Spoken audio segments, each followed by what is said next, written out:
Hello dear student, welcome back to our channel. तो पिछले lecture में हमने देखा था कि बैक्टीरिया क्या होता है, इसके मॉर्फोलॉजिकल कैरेक्टरिस्टिक। उसके बाद से हमने देखा था कि रॉ मटेरियल कौन कौन से यूज होते हैं, न्यूट्रिशनल कौन कौन से रिक्वायरमेंट होते हैं किसी की बैक्टीरिया के ग्रोथ के लिए। फिर हमने देखा था कुछ कौन कौन से फिजिकल पैरामीटर होते हैं। चलिए आज देखते हैं बैक्टीरिया ग्रोथ कर्व या ग्रोथ कर्व। किसी बैक्टीरिया को ग्रोथ कराते हैं तो कैसा कर्व शो करता है और कैसे ग्रोथ होता है, चलिए देखते हैं। अब सबसे पहले इसके लिए देख लेते हैं बैक्टीरिया को ग्रोथ क्यों कराते हैं। मान लीजिए हमने लिया पेट्रिक प्लेट, ठीक, या अगार प्लेट, जो भी आप बोल दीजिए। इसमें आप कोई स्पेसिफिक बैक्टीरिया को रखते हैं, क्या, एक स्पेसिफिक बैक्टीरिया को। तो इस बैक्टीरिया को हम ग्रोथ क्यों करा रहे हैं, इस पेट्रिक प्लेट में हम रखते हैं तो बैक्टीरिया ग्रोथ करता है, ठीक। स्टार्टिंग में पहले वो एक सही मीडियम में आता है, उसके बाद से वो धीरे धीरे ग्रोथ कराता है। बाद में वो कुछ लंबे समय तक ग्रोथ करेगा, उसके बाद से डेथ तो होना ही था एक समय में। तो चलिए देखते हैं बैक्टीरिया को ग्रोथ क्यों कराते हैं। तो मान लीजिए इसके बेनिफिट्स होते हैं, ग्रोथ करके एक बेनिफिट होता है। जैसे मान लीजिए आपको एंटीबायोटिक बनाना है। अब ऐसे बहुत से एंटीबायोटिक हैं जो बैक्टीरिया के ग्रोथ से ही बनेगा। जैसे एक बैक्टीरिया होता है स्ट्रेप्टोमाइसिस। कौन सा? स्ट्रेप्टोमाइसिस। अब स्ट्रेप्टोमाइसिस बैक्टीरिया होता है, इसको कल्चर मीडिया में हम कराते हैं ग्रोथ। अब एक सही से जब ग्रोथ करा लेता है तो ये एक एंटीबायोटिक बनाता है। कौन सा एंटीबायोटिक बनाता है? ये एक एंटीबायोटिक बनाता है स्ट्रेप्टोमाइसिन। आपने पढ़ा भी होगा स्ट्रेप्टोमाइसिन एंटीबायोटिक। तो इसके ग्रोथ के लिए भी हम स्ट्रेप्टोमाइसिस बैक्टीरिया का ग्रोथ कराते हैं। अच्छा, इसको ग्रोथ कराने के लिए हम एक कल्चर मीडिया में इसको डालते हैं और इनिशियल कुछ समय तक इसको देखते हैं, इसकी कंडीशन को। तो उस टाइम पे ये एक ही काम नहीं है कि आप स्ट्रेप्टोमाइसिस एंटीबायोटिक बनाते हो। इस टाइम पे आप देखोगे कि जो ग्रोथ कर्व होता है ये अलग अलग चीज़ों के लिए, जैसे मान लीजिए स्ट्रेप्टोमाइसिस बैक्टीरिया स्ट्रेप्टोमाइसिन का भी बनाता है, साथ में एक और एंटीबायोटिक बनाता है जैसे इरिथ्रोमाइसिन। इसका एक स्ट्रेप्टोमाइसिन का एक होता है इरिथ्रोमाइसिन, वो इसका एक कैटेगरी होता है बैक्टीरिया का। जैसे स्ट्रेप्टोमाइसिस एरिथ्रेसिस, एरिथ्रेसिस इस नाम का एक बैक्टीरिया होता है। इसके ग्रोथ से आप इरिथ्रोमाइसिन ड्रग बना लेते हो। तो इसी के लिए हम लोग बैक्टीरिया का ग्रोथ कराते हैं। तो आपको समझ में आया बैक्टीरिया का ग्रोथ क्यों कराते हैं? क्योंकि जो बैक्टीरिया होता है इसकी ग्रोथ से हम किसी ड्रग को, किसी फर्मेंटेशन प्रोसेस को कुछ ना कुछ बनाते हैं। जैसे आप मान लीजिए दही, योगार्थ, ठीक। दही को बनाने के लिए हम क्या यूज करते हैं? लैक्टोबैसिलस नाम की बैक्टीरिया को। तो इसको भी तो ग्रोथ कराना पड़ता है कल्चर मीडिया की तरह, एक सही कंडीशन पे देकर। तो उसी को देखते हैं ग्रोथ कर्व को, ठीक है। इसी तरीके से आप देखोगे कि विनेगर होता है, सिरका। विनेगर को भी बनाने के लिए हम लोगों को बैक्टीरिया लगता है। एक एसिटोबैक्टर आता है, उसकी मदद से बनता है, ठीक। इसी तरीके से आप देखेंगे अचार होता है। लैक्टोबैसिलस का एक कैटेगरी होता है लैक्टिक एसिड, सॉरी दिख नहीं रहा होगा आपको, लैक्टिक एसिड। लैक्टिक एसिड से आप बना लेते हैं पिकल्स, पिकल्स मतलब अचार। इसी तरीके से आप देखेंगे कि एक एथेनॉल होता है जिसको शराब भी बोलते हैं। अब ये एथेनॉल किससे बनता है? तो आप देखेंगे बैक्टीरिया और ईस्ट से ही ये बनता है। तो बैक्टीरिया एंड ईस्ट मिलकर क्या बना देता है? एथेनॉल। तो बैक्टीरिया का ग्रोथ क्यों कराते हैं? तो different different antibiotic, alcohol, yoghurt, vinegar, ये सब बनाने के लिए हम इसको लेते हैं। आप देखेंगे कुछ ऐसे ही इंसुलिन होते हैं। अब सबको पता है इंसुलिन इकोलाई नाम के बैक्टीरिया से बनता है। अब इकोलाई बैक्टीरिया को भी तो ग्रोथ कराना पड़ेगा, तब तो ये बनाएगा ग्रोथ। अच्छा, जब ग्रोथ करता है तो डायरेक्टली आप रखोगे तुरंत ग्रोथ तो कर नहीं लेगा, पहले उसको कुछ समय लगेगा बैक्टीरिया को उसकी कंडीशन में आने के लिए। तो पहला फेज जो कंडीशन में आने के लिए होता है उसके लिए होता है पहला phase lag phase. Lag phase में सिर्फ क्या होता है कि जो बैक्टीरिया होता है वो उसकी कंडीशन में आता है, ग्रोथ के लिए शुरुआत करता है, फिर खूब ग्रोथ करने लगता है जिसको बोलते हैं लॉग फेज। उसके बाद से धीरे धीरे क्या होता है कि जब ग्रोथ होने लगता है एक कंडीशन आता है जिसमें न ज़्यादा ग्रोथ हो पाता है न ज़्यादा सेल डेथ होता है बैक्टीरिया का, तो उसको कहते हैं प्लेट्यू फेज। या फिर प्लेट्यू के फेज के साथ साथ हम इसको कुछ और भी कहते हैं जिसको बोलते हैं हम लोग कि लैग, लॉग एंड स्टेशनरी। तो इसके बाद इसको बोलते हैं स्टेशनरी फेज। और अंत में क्या होता है बैक्टीरिया का डेथ होने लगता है जिसको बोलते हैं डिक्लाइन या डेथ फेज। तो इसी तरीके से ये 4 फेज शो करता है कोई बैक्टीरिया अपने ग्रोथ के टाइम पे। और हम ग्रोथ क्यों कराते हैं? तो आपको भी पता है कि ड्रग बनाने के लिए, एंटीबायोटिक बनाने के लिए, फर्मेंटेशन प्रोसेस करने के लिए, या विनेगर, योगार्थ, कुछ ऐसे प्रोडक्ट बनाने के लिए, फार्मास्यूटिकल कुछ प्रोडक्ट, कुछ घर के हाउस प्रोडक्ट हैं, ये सब बनाने के लिए हम बैक्टीरिया का ग्रोथ कराते हैं। अब ग्रोथ कैसे कराते हैं? तो हम सबसे पहले क्या लेते हैं? एक पेट्रिक प्लेट, और हम क्या करते हैं, कहीं से सैंपल ले लेते हैं जहाँ आपको पता है कि ये चीज़ मिलता है, उस सैंपल से हम बैक्टीरिया को अलग कर लिए। अब जैसे मान लीजिए ये डिजीज़ है, उसी का सैंपल ले लिए, अब उसका मान लीजिए आपने कराया, अब आप क्या करते हैं कि यहाँ पर किसका ग्रोथ करा देते हैं, मान लीजिए लैक्टिक एसिड का। अब लैक्टिक एसिड बैक्टीरिया को आप, तो इसमें क्या होता है कि बैक्टीरिया का ग्रोथ कराने के लिए हमने एक बैक्टीरिया को सैंपल लिया, इसमें डाल दिया। अब सैंपल को जब इसमें पड़ गया तो इसमें लैक्टोबैसिलस नाम की बैक्टीरिया को डाला। अब जब लैक्टोबैसिलस नाम के बैक्टीरिया गया है तो ये ग्रोथ कराएगा। तो इतना है, अभी ये जो 1 2 था, ये 1 2 जाकर ढेर सारा ग्रोथ कराएगा, इतना हो गया, 2 से 4 हो गया, ठीक। ये 4 से 6 हो जाता है, फिर 6 से 8 16 32 ऐसे ढेर सारा बढ़ता जाता है, अंत में ये ग्रोथ कराता है। जब सही से ये लैक्टोबैसिलस ग्रोथ करा चुका है तो यही कल्चर मीडिया का कहता है लैग फेज। जो स्टार्टिंग में अपने आप को खड़ी कंडीशन में डाला था, जो 2 था ये स्टार्टिंग था, इसको मत एग्जाम्पल दे रही थी, स्टार्टिंग था, ये केवल कंडीशन में डाला, कुछ समय बाद ये ग्रोथ कराता है, तो लैग से लॉग तक कन्वर्ट हुआ। फिर एक समय आएगा, न ज़्यादा ग्रोथ कराएगा न ज़्यादा डेथ होगा, तो उसको प्लेट्यू फेज या फिर स्टेशनरी बोलेंगे। और अंत में जब सेल डेथ होने लगता है तो लैक्टोबैसिलस डेथ होने लगता है, जब कहते हैं कि खराब होने लगा प्रोडक्ट, तो वो टाइम आता है। तो इसीलिए कल्चर मीडिया का ग्रोथ करते हैं। अब चलिए देखते हैं ग्रोथ कर्व होता क्या है। तो कहता है ये टिकली एक कर्व देता है जब बैक्टीरिया ग्रोथ कराता है, इसी को बोलते हैं ग्रोथ साइकिल ऑफ बैक्टीरिया। तो लैग, लॉग, स्टेशनरी, डेथ, ये 4 फेज शो करता है जब कोई बैक्टीरिया को कल्चर मीडिया में हम स्टार्टिंग में ग्रोथ कराते हैं। तो चलिए पहले देखते हैं इसका कर्व। नंबर ऑफ सेल, जितने सेल बढ़ते हैं कितने समय पे, ठीक है, ये देखते हैं। तो लैग, जब हम स्टार्टिंग में किसी भी कल्चर मीडिया में बैक्टीरिया को डालते हैं तो कुछ समय लगता है वो अपने आप को उसमें मेंटेन रखने में, उसको अडाप्ट करने में, उस कंडीशन में रखने में।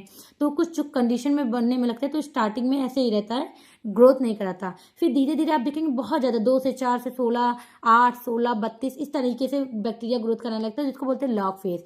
फिर एक समय आता है ना ग्रोथ करेगा ना डेथ होगा ज़्यादा, वो इक्वल अमाउंट में जितना डेथ करेगा उतना ही ग्रोथ करेगा, तो स्टेशनरी फेज। और अंत में सेल खत्म होने लगता है, तो इसको देते हैं डिक्लाइन फेज। तो यही है बैक्टीरिया ग्रोथ कर, बहुत आसान। अब आता है लैग फेज क्या होता है। तो आप देखेंगे no increase in number of living bacterial cell, इसमें बैक्टीरियल सेल का कोई इंक्रीज नहीं होता है। When bacteria are accumulated into fresh medium, जब बैक्टीरिया एक्युमुलेट होने लगता है फ्रेश मीडियम में, the microbial population remain constant, इसमें माइक्रोबियल पॉपुलेशन बहुत कांस्टेंट रहता है, बढ़ता नहीं है, ठीक है। इसमें केवल क्या होता है कि जब पीरियड होता है जिसमें बैक्टीरिया को हम रखते हैं, इनोकुलेट करते हैं, और वो स्टार्ट होने लगता है, स्टार्ट होने जाता है, बिगिनिंग ऑफ मल्टीप्लिकेशन, बढ़ने के लिए स्टार्ट होने लगता है, इसीलिए इसको बोलते हैं फेज अडाप्टेशन पीरियड। क्योंकि इसमें बैक्टीरिया अपने आप को मतलब एक सही कंडीशन में रखकर कोशिश करता है आगे बढ़ने के लिए और ग्रोथ करने के लिए।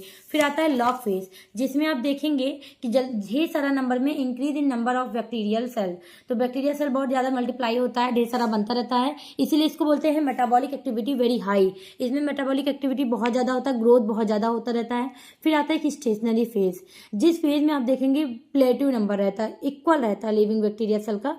इसमें रेट ऑफ डिवीजन और रेट ऑफ डेथ दोनों बराबर रहता है, न ज़्यादा डिवीजन ढेर सारा बढ़ेगा ना ज़्यादा घटेगा, जितना डिवीजन होगा उतने ही डेथ होंगे, तो इसको बोलते हैं पॉपुलेशन साइज कांस्टेंट। फिर अंत में जब ये सब तो हो गया, फिर खत्म होता है, सेल का नंबर डिक्रीज होने लगता है। तो decrease in number of living bacterial cell it's called death phase, जिसमें न्यूट्रिएंट की भी कम होने लगता है, पॉपुलेशन भी कम होने लगेगा बैक्टीरिया का। अब आता है कि एक एग्जांपल देख लीजिए लैग, लॉग, स्टेशनरी में। तो आप देखेंगे लैग जो होता है इसमें ग्रोथ नहीं होता है, इसमें केवल बैक्टीरिया क्या होता है डिवाइड होता है, मल्टीप्लाई होने के लिए, मतलब इसमें बैक्टीरिया डिवाइड और मल्टीप्लाई होने के लिए रेडी होता है, लेकिन नॉट मल्टीप्लाई और डिवाइड नहीं हुआ रहता है। ये अपने को एडजस्ट करता है उस कंडीशन में कि नए मीडियम की कंडीशन में वो एडजस्ट करता है, यहाँ केवल एंजाइम और मेटाबॉलिज्म बनने लगता है, ठीक। अब आता है लॉग फेज, जिसमें बहुत ज़्यादा ग्रोथ कराता है बैक्टीरिया। इसमें बैक्टीरिया डिवाइड बहुत जल्दी जल्दी होता है, मेटाबॉलिक एक्टिविटी भी बहुत ज़्यादा करता है। जैसे कि आप देखेंगे 2 बैक्टीरिया था, 2 से 4 हुआ, 2 से 4 से 8 हो गया, 8 से 16, इस तरीके से बैक्टीरिया अपने आप को बहुत ज़्यादा ग्रोथ कराने लगता है। फिर स्टेशनरी फेज आता है, जिसमें बैक्टीरिया स्टेबल कंडीशन में रहता है, जितना ज़्यादा सेल डिवीजन होगा उतने ज़्यादा सेल डेथ भी होता है, और इसमें न्यूट्रिएंट कम होने लगता है, टॉक्सिक प्रोडक्ट ज़्यादा बनने लगता है। इसी वजह से धीरे धीरे धीरे धीरे बैक्टीरिया अपने आप को कम करने लगता है। और फिर अंत में आता है डेथ फेज, जिसमें सेल डेथ ज़्यादा होने लगता है, सेल डिवीजन कम।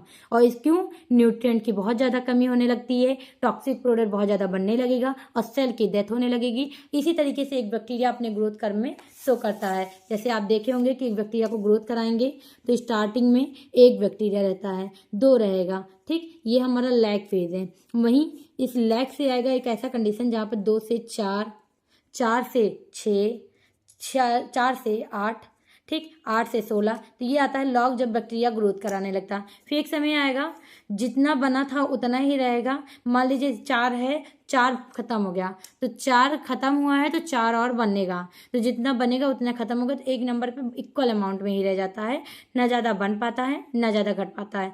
फिर एक समय पे आता है कि बैक्टीरिया डेथ होने लगता है कल्चर मीडिया से। तो ये होता है, चारों फेज शो करता है बैक्टीरिया का। और कराते क्यों है? तो डिफरेंट प्रोडक्ट बनाने के लिए, जैसे कि मैंने आपको बताया था। यहाँ से होता है ग्रोथ कर्व का पॉइंट खत्म।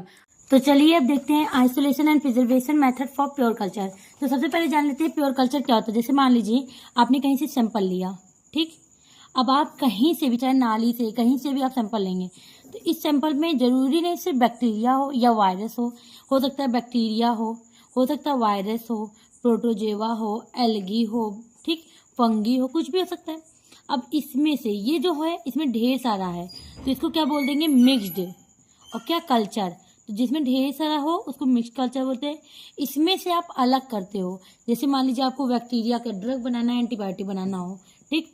अब एंटीबायोटिक बनाना है स्ट्रेप्टोमाइसिन, तो एंटीबायोटिक के लिए स्ट्रेप्टोमाइसिस बैक्टीरिया लगता है। अब स्ट्रेप्टोमाइसिस बैक्टीरिया के लिए आपको क्या? बैक्टीरिया को अलग करना है। अब आप क्या करते हैं? बैक्टीरिया अलग कर लेते हैं। या फिर मान लीजिए आपको टीबी की डिजीज का ड्रग बनाना है, तो आपको पता है माइकोबैक्टीरियम ट्यूबरक्लोसिस के लिए रिस्पॉन्स होता है, तो आपको माइकोबैक्टीरियम के बारे में स्टडी करने के लिए माइकोबैक्टीरियम को अलग करना पड़ेगा। तो आप क्या करते हैं? बैक्टीरिया को अलग करते हैं। ये जो बैक्टीरिया अलग हो गया है इसे बोलते हैं प्योर कल्चर। और मिक्स कल्चर में आप जो सैंपल लेते हो जिसमें ढेर सारा माइक्रो ऑर्गेनिज्म रहता है, जिसमें माइक्रो ऑर्गेनिज्म कितने होते हैं? सारे माइक्रो ऑर्गेनिज्म होते हैं, ऑर्गेनिज्म है, ठीक। तो वो होता है ये प्योर मिक्स कल्चर। वहीं प्योर कल्चर में सिर्फ बैक्टीरिया को जब आप अलग कर देते तो वो प्योर कल्चर हो जाता है। तब उसी का isolation and preservation of pure culture. तो कहते हैं कि किसी भी प्योर कल्चर से कैसे आइसोलेट करते हैं बैक्टीरिया को या प्रिजर्व करते हैं। तो कहते हैं जो मैक्रो ऑर्गेनिज्म होता है वो नेचर में होता है, वो एक में नहीं होता। केवल बैक्टीरिया या केवल वायरस या केवल फंगी नहीं पाया जाता है, डिफरेंट माइक्रो ऑर्गेनिज्म पाए जाते हैं। उनके अपने अपने काम होते हैं, उनको हमें अलग करना पड़ता है, आइसोलेट करना पड़ता है, जिसके के लिए हम लोग पढ़ते हैं आइसोलेशन फॉर प्योर कल्चर। अब मिक्स कल्चर में आप देखेंगे बैक्टीरिया है, वायरस है, एल्गी है, प्रोटोजोआ, फंगी है। आप कहीं से भी सैंपल निकालेंगे, कहीं नाली के पानी से या कहीं से भी, सिर्फ एक फंगी या प्रोटोजोआ या एक कहीं नहीं पाएंगे। आपको उसमें से आइसोलेट करना पड़ेगा, अलग करना पड़ेगा प्योर कल्चर के लिए। और बैक्टीरिया है या आपको फंगी के बारे में पढ़ना है या आपको वायरस के बारे में पढ़ना है तो उसको अलग करना पड़ता है, जिसको बोलते हैं प्योर कल्चर, ठीक। तो आइसोलेशन मतलब कि मिक्स में से एक को अलग करके प्योर कल्चर बनाना। अब कहते हैं इसके लिए एक वेरिएबल कंडीशन का होना भी बहुत ज़रूरी होता है। तो क्या? एक सही कंडीशन में ही उसको कर सकते हैं। अब माइक्रोबियल कल्चर कितने होते हैं? 2 तरीके के कल्चर हो सकते हैं, एक तो मिक्स्ड हो सकते हैं, एक तो प्योर। और मिक्स जो होता है इसमें more than 1 type of micro organism, जिसमें ढेर सारे हों। कौन से हो सकते हैं? मिक्स कल्चर क्या हो गया? जिसमें आपको बैक्टीरिया भी मिल जाए, वायरस भी मिल जाए, प्रोटोजोआ भी मिल जाए, फंगी भी मिल जाए, एल्गी भी मिल जाए। इस तरीके का जो कल्चर होता है, कल्चर को किसमें बनता है? अगार प्लेट या फिर पेट्रिक प्लेट। अब ये जो प्लेट होता है इसमें अगर ढेर सारे माइक्रो ऑर्गेनिज्म है तो ये मिक्स्ड कल्चर होते हैं, जबकि कोई एक को अलग कर लेते तो प्योर कल्चर। तो मिक्स कल्चर कहता है contain more than 1 type of micro organism, जिसमें ढेर सारे माइक्रो ऑर्गेनिज्म हो, वो मिक्स कल्चर है। वही प्योर कल्चर में जिसमें सिंगल स्पीशीज या सिंगल माइक्रो ऑर्गेनिज्म होते हैं उसको प्योर कल्चर बोलते हैं। अब चलिए देखते हैं आइसोलेशन करना, कैसे आइसोलेट करेंगे। तो इसको अलग करने के लिए आपको कुछ मेथड्स को अपनाना पड़ता है जिससे वो अलग होता है। तो आइसोलेशन मतलब सेपरेशन, अलग करना। Separation of special micro organism, किसी स्पेशल माइक्रो ऑर्गेनिज्म जैसे बैक्टीरिया हो या सिर्फ वायरस हो या सिर्फ फंगी हो, किसी एक माइक्रो ऑर्गेनिज्म को मिक्स कल्चर से अलग कर लेना ही आइसोलेशन होता है प्योर कल्चर का। अब इसके लिए कुछ मेथड्स होते हैं, जैसे कि स्ट्रक प्लेट मेथड होता है, पोर्ट प्लेट का लूप डाइल्यूशन या सीरियल डाइल्यूशन भी होता है, स्प्रेड प्लेट मेथड होता है, रोल ट्यूब मेथड होता है, स्पेशल मेथड में कैपिलरी पिपेट होता है एंड माइक्रो मैनिपुलेटर होता है। चलिए देखते हैं स्ट्रक प्लेट मेथड। आप देखेंगे बहुत आसान होता है, बहुत ज़्यादा टफ नहीं है ये। अब देख लीजिए कैसे है। स्ट्रिक्ट पीरियड जो होता है बहुत कॉमन और बहुत वाइडली मेथड यूज होने वाला है, बहुत ज़्यादा यूज करने वाला मेथड होता है और बहुत कॉमन होता है। इसके आप प्रोसेस देखोगे तो इसके एक होते हैं निडल, जिसको बोलते हैं इनोकुलेशन निडल। ठीक, इसके लिए इससे आप इनोकुलेट कर सकते हो आराम से। अब प्रोसेस चलिए। स्ट्रिक मीन्स लाइन, मतलब कि इसमें लाइन खींचते हैं, किसमें, कल्चर मीडिया में। तो कहते हैं एक लाइन की तरह स्प्रेड करना माइक्रोबियल कल्चर में, किसकी मदद से, इनोकुलेटिंग नीडल की मदद से, किसके, सरफेस ऑफ मीडिया। तो जो कल्चर मीडिया आप लेते हो, मतलब कि एक अगार का प्लेट लोगे आप ऐसे, ठीक। अब ये क्या हो गया, कल्चर मीडिया हो गया, किसका, अगार प्लेट या पेट्रिक प्लेट, या पेट्रिक प्लेट।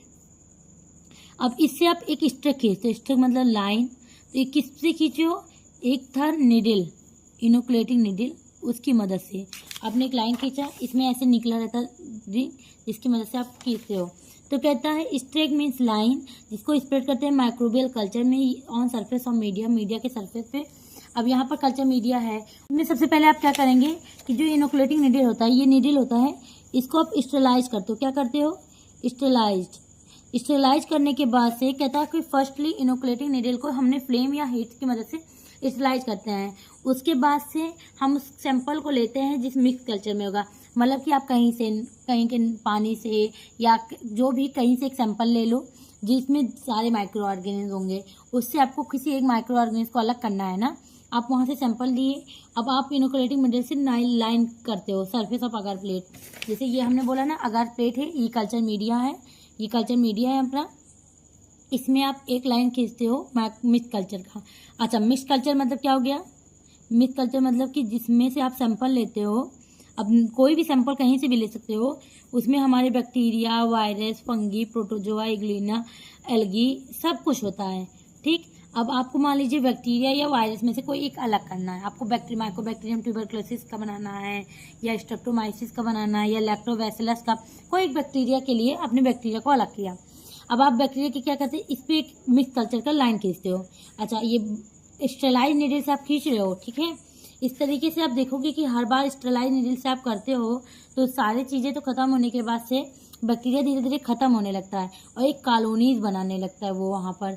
इससे आप अलग कर लेते हो। क्या करता है कि आप सैंपल को लेते हो मिक्स कल्चर से, इनोकुलेटिंग नीडल की तरफ सरफेस अगार प्लेट की सरफेस पे लगाते हो, उसके बाद से स्ट्रेक करते हो नीडल को, फिर स्टेलाइज करते हो, फिर बार लगाते हो, ऐसे बार बार करते हो। तो स्टेलाइज करने के बाद से आप बैक्टीरिया को सिर्फ इकट्ठा कर लेते हो ये सिंगल कॉलोनीज पे स्ट्रेक प्लेट मेथड से। तो चलिए अब देखते हैं स्ट्रेक प्लेट मेथड। ये एक बेस्ट मेथड होता है सोल्यूशन के लिए। इसमें क्या करते हैं कि पहले जो हम माइक्रोबियल कल्चर, मान लीजिए जैसे हमने एक अगार प्लेट लिया, ठीक। अब इस अगार प्लेट में हम सैंपल को कल्चर मीडिया के साथ नहीं मिक्स करें। जैसे हमने लिया ये, अब हम लेते हैं एक सैंपल माइक्रो ऑर्गेनिज्म को, क्योंकि हमको माइक्रो ऑर्गेनिज्म से जैसे एक सैंपल लोगे तो उसमें एक ही तो रहेगा नहीं, हो सकता है बहुत सारे फंगी, प्रोटोजोआ, ये सारे एक साथ में होंगे, एल्गी सब एक साथ होंगे। अब इस सैंपल से हमें अलग करना है बैक्टीरिया को, तो हम कैसे करेंगे? तो इस सैंपल को लेंगे, हम डायरेक्टली सैंपल को नहीं डालेंगे और हीट करके स्टेलाइज करेंगे कि सारा मर जाएगा, केवल एक बचेगा, इस तरीके से नहीं करना है। इसमें हम सैंपल को लेंगे, इसको पहले डाइल्यूट कर लेंगे। डाइल्यूट करने के लिए हम क्या यूज करते हैं कि सैंपल को ऐड कर देते हैं नॉर्मल सलाइन। नॉर्मल सलाइन मतलब क्या होता है, NaCl ना। तो हम लेते हैं नॉर्मल सलाइन सॉल्ट सोल्यूशन, उसको मिक्स करके। अब ये सैंपल को तब हम यल शेप की एक रॉड होता है, यल शेप के इसे इस तरीके से एक रॉड होता है, उस रॉड की मदद से हम इस सैंपल को इसमें ऐसे प्लेस करते हैं। अब देखो ऐसे प्लेस कर देंगे, फैला दिए ना, तो इसको बोलते हैं स्प्रेड। स्प्रेड मतलब फैलाना। ये एक बेस्ट मेथड होता है, इसमें कल्चर नहीं मिक्स होता अगर मीडियम के साथ। डायरेक्टली हम क्या करते हैं, पहले सैंपल को लेते हैं, उसको हम नॉर्मल सलाइन की मदद से मिक्स करते हैं और सीरियली डाइल्यूट, हल्का सा वो डाइल्यूट हो जाने के बाद उस सैंपल को तब हम अगार प्लेट पे लगाते हैं। और लगाने के लिए हम यल शेप का रॉड यूज करते हैं, जिसको इनक्यूबेट करते हैं। फिर क्या होता है, धीरे धीरे धीरे धीरे कॉलोनीज डेवलप होने लगती है और हम सरफेस पे देख लेते हैं। इस कॉलोनी को जो सरफेस पे डेवलप होता है वो बहुत आसानी से आप पढ़ ले जाता है। पोर प्लेट मेथड, पोर मतलब डालना। तो इसमें आप क्या करते हो, बैक्टीरिया कल्चर को मिक्स करते हो अगार मीडियम के साथ, ठीक है। जैसे उसमें किए थे, आपने बैक्टीरियल के कल्चर को लिया, उसको मिक्स किया अगार मीडियम के साथ, अगार मीडियम को। लेकिन ध्यान दीजिएगा, इसमें जो अगार मीडियम होता है वो बहुत मोल्टन या लिक्विड के फॉर्म में होगा, तो हम बैक्टीरियल कल्चर को एक लिक्विड अगार के साथ मिक्स कर देंगे। तो देखिए इसमें क्या करेंगे, पहले सबसे हमने लिया बैक्टीरियल के कल्चर को, हमने डायरेक्ट यहाँ पे मैक्रो ऑर्गेनिक कौन सा लेता है, बैक्टीरिया को, क्योंकि हमको किसका ग्रोथ कराना है, बैक्टीरिया का। तो हमने किया बैक्टीरिया के कल्चर को। अब बैक्टीरियल कल्चर लिया, इसमें हमने क्या डाल दिया, अगार का मीडियम, और कौन सा अगार, लिक्विड के फॉर्म में, उसको मोल्ट करके, मतलब हीट करके, हीट करोगे तो लिक्विड फॉर्म में, तो लिक्विड अगार को हमने ले लिया। हीट करने के बाद इसको मिक्स करके, आपने पहले इस दोनों को मिक्स किया और मिक्स करके हमने पोर कर दिया, ऐसे डाल दिया। पोर कैसे करते हैं, मान लीजिए ये ग्लास है, इससे आपने इसको पोर किया, यहाँ से ऐसे गिराया, अब जब ये गिरा इस पर ऐसे पोर हो गया, ठीक। तो पोर कर दिया और कुछ देर बाद आप देखेंगे कि अगार का काम ही होता है ये लिक्विड से सॉलिडिफाई हो जाता है। अगार कुछ देर में सॉलिडिफाई हो जाता है, इसका नेचर है। तो आप देखेंगे कुछ देर बाद ये क्या होता है, यही लिक्विड जो पड़ा था अब ये ड्राई होकर और इस पेट्रिक प्लेट में ऐसे ऐसे हो गया, क्यों, ये सॉलिडिफाई हो गया। और पहले ये सॉलिडिफाई नहीं था, पहले ये क्या था, लिक्विड के फॉर्म में था। तो जो अगार होता है वो सॉलिडिफाई हो जाता है और सॉलिडिफाई होने के बाद से ये कॉलोनीज सरफेस पे इसके कॉलोनीज बनने लगती है। तो बेसिकली अब समझते हैं कि स्ट्रेट प्लेट, स्प्रेड प्लेट और पोर प्लेट में अंतर क्या है, क्यों हमने इन तीनों मेथड को देखा है। स्ट्रेट प्लेट में आपने देखा होगा कि स्ट्रेट मतलब लाइन, धीरे धीरे हम लूप की मदद से, इनोकुलेटिंग लूप की मदद से लाइन करते हैं उस सरफेस ऑफ प्लेट पे। वहीं स्प्रेड प्लेट में आपने देखा है कि हम सैंपल को डाइल्यूट करते हैं अगार की मदद से। यही हम देखते हैं सैंपल को डाइल्यूट करते हैं लेकिन मोल्टेन अगार से, हीट करके अगार को लिक्विड के फॉर्म में कन्वर्ट करते हैं। बाद में वही अगार सॉलिडिफाई हो जाता है, तब वो कन्वर्ट होता है। तो आप बेसिक चीज़ें समझ गए होंगे कि हमने इसमें एक चीज़ क्या लिया था, हमने इसमें एक लिया था राउंड शेप में पेट्रिक प्लेट, और जिसके अंदर आप देखेंगे ये अगार, पेट्रिक प्लेट को ही दूसरा चीज़ क्या बोलते हैं, अगार प्लेट, पेट्रिक प्लेट या इसी को बोल सकते हैं अगार प्लेट। इसी पेट्रिक प्लेट और अगार प्लेट पे ही हम सारे सैंपल को डाल के इनोकुलेट किए हैं, अलग अलग किए हैं, ठीक है। तो फिर यहाँ से ये isolation of pure culture complete होता है। प्रिजर्वेशन और प्योर कल्चर, किसी भी प्योर कल्चर के लिए कैसे प्रिजर्व करते हैं। आइसोलेट तो कर लिया हमने, उसको अलग तो कर लिया, अब उसको प्रिजर्व करना कैसे करते हैं। तो कहते हैं जो हम प्योर कल्चर को अलग किए थे उसको फ्यूचर में यूज करने के लिए सही तरीके से स्टोर करना पड़ता है। तो आपको भी पता है कि आपने मान लीजिए वहाँ पर आपने अलग किया, ठीक, और अब फाइनली आपने क्या किया कि माइकोबैक्टीरियम को आइसोलेट किया, माइकोबैक्टीरियम ट्यूबरक्लोसिस। किसके लिए, हम ट्यूबरक्लोसिस की किसी ड्रग को बनाने के लिए, या टीबी डिजीज कैसे हो रहा है, इस माइकोबैक्टीरियम को कैसे किल करेंगे ये जानने के लिए, या इससे भी आसान है आपको बताने के लिए। आप समझ लीजिए, आप मान लीजिए स्ट्रेप्टोमाइसिस बैक्टीरिया से बनता है स्ट्रेप्टोमाइसिन ड्रग या एंटीबायोटिक, ठीक, इससे बनता है स्ट्रेप्टोमाइसिन एंटीबायोटिक। अब इसको जानने के लिए आपने इसको आइसोलेट तो कर लिया, आपने क्या किया, स्ट्रेट प्लेट या पोर प्लेट किसी मेथड से इसको आइसोलेट कर दिया। अब आपको पता ही है स्ट्रेप्टोमाइसिस बैक्टीरिया अलग हो गया ढेर सारा। अब इसको लंबे समय तक रखना, क्योंकि आपको पता है इसका 4 फेज होता है, lag, log and stationary and decline. Death phase पे आते ही ये खत्म हो जाएगा। उसको आइसोलेट तो कर लिया, अलग तो कर लिया, अब इसको लंबे समय तक रखने के लिए आपको करना पड़ेगा प्रिजर्वेशन। तो कहता है किसी प्योर कल्चर को फ्यूचर के यूज के लिए, एंटीबायोटिक बनाने के लिए, यूज के लिए उसको प्रिजर्व करना भी बहुत ज़रूरी है। तो मेंटेन करना प्योर कल्चर को लंबे समय तक यूज करने के लिए हम प्रिजर्वेशन करते हैं। अब आपको भी पता है कि ये इसकी वायबिलिटी और प्योरिटी के लिए बहुत इंपॉर्टेंट है। अब चलिए देखते हैं ऑब्जेक्टिव ऑफ प्रिजर्वेशन, क्या कारण है, क्या इसकी अच्छाई है, क्यों हम प्रिजर्व करते हैं, ठीक। पहली बात तो प्योर कल्चर को अलग करने के लिए और सही कंडीशन पे रखने के लिए हमको प्रिजर्वेशन की बहुत ज़रूरत पड़ती है। दूसरा चीज़, हमने जो अलग किया है, मान लीजिए स्ट्रेप्टोमाइसिस बैक्टीरिया है, इसमें अगर वायरस चला गया तो ये खराब हो जाएगा। तो आपको भी पता है कि इसके लिए हमको प्रिजर्वेट करना बहुत ज़रूरी है, वरना ये कंटामिनेट हो जाएगा तो ये एंटीबायोटिक नहीं बन पाएगा, ठीक। और जरूरी नहीं स्ट्रेप्टोमाइसिस ही, कोई भी बैक्टीरिया अगर आपने ड्रग बनाने के लिए अलग किया है, उसमें कुछ पड़ गया तो वो तो कंटामिनेशन हो जाएगा। तो इसकी वजह से आप कंटामिनेशन से रोकते हो, ठीक, अवॉइड द कंटामिनेशन। फिर कहता है रेजिस्ट प्रिजर्वेशन से आप कंटामिनेशन को तो आराम से रोक लिए। फिर कहता है रेजिस्ट द जेनेटिक चेंज, कोई भी जेनेटिक चेंज होने से भी रोकता है। अब आता है मेथड ऑफ प्रिजर्वेशन, कौन कौन से मेथड होते हैं। तो आप देखेंगे इसके 2 मेथड होते हैं, एक कॉन्टिन्यूअस मेटाबॉलिज्म, एक सस्पेंडेड मेटाबॉलिज्म, ठीक। कॉन्टिन्यूअस मेटाबॉलिज्म जो होता है वो स्लो रेट पे होता है, बहुत सिंपल होता है, बहुत कॉस्टली नहीं होता है। वहीं सस्पेंडेड जो होता है वो ड्राई एंड प्रिजर्वेट होता है लो टेम्परेचर पे। अब मेथड देख लीजिए, जैसे period transfer, fresh media, storage in sterile oil, preservation of over layering culture with mineral oil. यही आता है सस्पेंडेड मेटाबॉलिज्म में stored at a low temperature, storage in silica gel, vacuum drying, freeze drying. इस तरीके से different method होते हैं preservation के।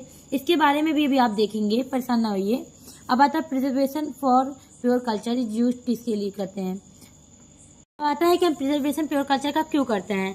पहली बात तो एंटीबायोटिक बनाने के लिए, हार्मोन को बनाने के लिए, वैक्सीन को बनाने के लिए, विटामिन को बनाने के लिए हम करते हैं। अब आपको भी पता है एंटीबायोटिक में कौन सा है, स्ट्रेप्टोमाइसिन। स्ट्रेप्टोमाइसिस बैक्टीरिया से बनता है, ठीक। इसी तरीके से आपने पढ़ा था इरिथ्रोमाइसिन, स्ट्रेप्टोमाइसिस का एक कैटेगरी होता है, इरिथ्रस करके इरिथ्रोमाइसिन को बनाता है, स्ट्रेप्टोमाइसिस का बैक्टीरिया का ही एक कैटेगरी है। इसी तरीके से अब हार्मोन में आ जाइए, इंसुलिन। इंसुलिन किससे बनता है, इकोलाई बैक्टीरिया से ना, तो इसके लिए वैक्सीन भी ऐसे डिफरेंट हैं। विटामिन भी देखेंगे आप तो बनता है। तो इसी तरीके से बहुत सी चीज़ें जो बैक्टीरिया की ही मदद से बनता है। अब इसमें कुछ बताने की बड़ी चीज़ नहीं है, आप लोगों को बहुत अच्छे से पता है। अच्छा, बैक्टीरिया की मदद से विटामिन बनता है, यहाँ तक कि लैक्टोबैसिलस की एक लैक्टिक एसिड बैक्टीरिया से अचार बनता है, पिकल्स, ठीक। विनेगर एसिटोबैक्टीरिया से बनता है। तो ऐसे आप बहुत से लिख देंगे। बैक्टीरिया के फर्मेंटेशन से बन जाता है एथेनॉल, ठीक। कहता है फर्मेंटेशन इंडस्ट्री में वाइन और अल्कोहल भी इससे बनता है। तो कौन कौन सी चीज़ से वाइन और अल्कोहल बनता है, bacteria as well as yeast. तो ये होता है प्रिजर्वेशन। अब प्रिजर्वेशन के लिए आप देखेंगे क्लासिफिकेशन।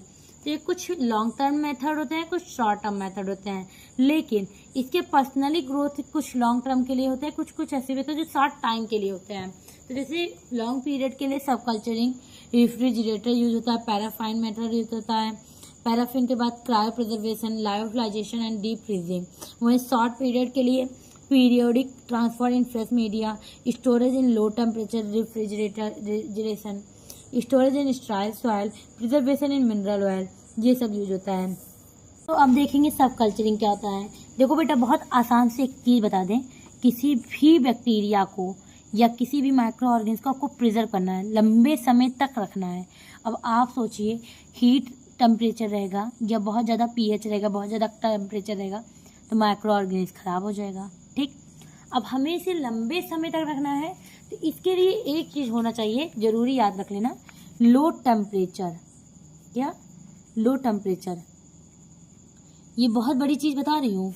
जब आप इसको कोल्ड टेम्परेचर या फिर लो टेम्परेचर, कम टेम्परेचर, कोल्ड टेम्परेचर एक ही बात हो गई, या फ्रोजन कंडीशन वही भी बात हुई, इन कंडीशन में रखते हो तो बैक्टीरिया जो होता है वो लंबे समय तक चलता है, वो डेथ नहीं होगा और लंबे समय तक वो रहेगा, ठीक। तो आप देखोगे जो मेथड्स आप पढ़े हो क्लासिफिकेशंस लॉन्ग पीरियड के लिए रखने के लिए, आप सब में देखोगे तो या फिर टेम्परेचर बहुत कम कर देंगे या फिर इसको कोल्ड टेम्परेचर के पास रख देंगे, फ्रोजन कंडीशन में रख देंगे। अब चलिए देखते हैं क्या है। सब कल्चरिंग बहुत आसान है। आप जैसे आप कल्चरिंग मेथड देखो, इसमें देख लीजिए कल्चर मीडिया। जैसे मान लीजिए हमने एक कल्चर मीडिया को लिया, ठीक। अब उस कल्चर मीडिया से हम आपको बता रहे हैं, 2 मिनट दीजिए। हमने एक कल्चर मीडिया लिया, ये हुआ आपका कल्चर मीडिया, ठीक। इसमें आपका बैक्टीरिया है। तो इससे आप क्या करते हो कि मान लीजिए इसमें कंटामिनेशन या कुछ होने से पहले, इसका खराब होने से पहले हम क्या करते हैं, एक फ्रेश मीडिया बनाते हैं, उसमें इस बैक्टीरिया को ट्रांसफर कर देते हैं, फिर ग्रोथ कर लिया। फिर इसी तरीके से जैसे ही आपको लगेगा कि डेथ फेज या डिक्लाइन फेज आने वाला, स्टेशनरी ही फेज में आपने फिर इस बैक्टीरिया को क्या किया, इसमें ट्रांसफर कर दिया और नया कल्चर मीडिया बनाकर इस तरीके से और ग्रोथ करने लगा। अब लैग फेज फिर आ जाता है, फिर लैग लॉग आता है, फिर स्टेशनरी, इस तरीके से सब कल्चरिंग मेथड होता है। तो इसमें आप बैक्टीरिया को लंबे समय तक चलाने के लिए क्या करते हैं, कल्चर मीडिया को बार बार फ्रेश मीडिया में रख देते हैं। इसकी वजह से टाइम टू टाइम वो लंबे समय तक चलता है। लेकिन अब आप ध्यान दीजिए, जब आप इस बैक्टीरिया को इस बैक्टीरिया में डालते हैं सब कल्चरिंग करने के लिए, कि मतलब इसका डेथ आपको लगे कि ये खराब होने वाला हो, तो प्रिजर्व करने के लिए लंबे समय तक चल सके, आप दूसरा कल्चर मीडिया बनाकर उसमें डालते हो।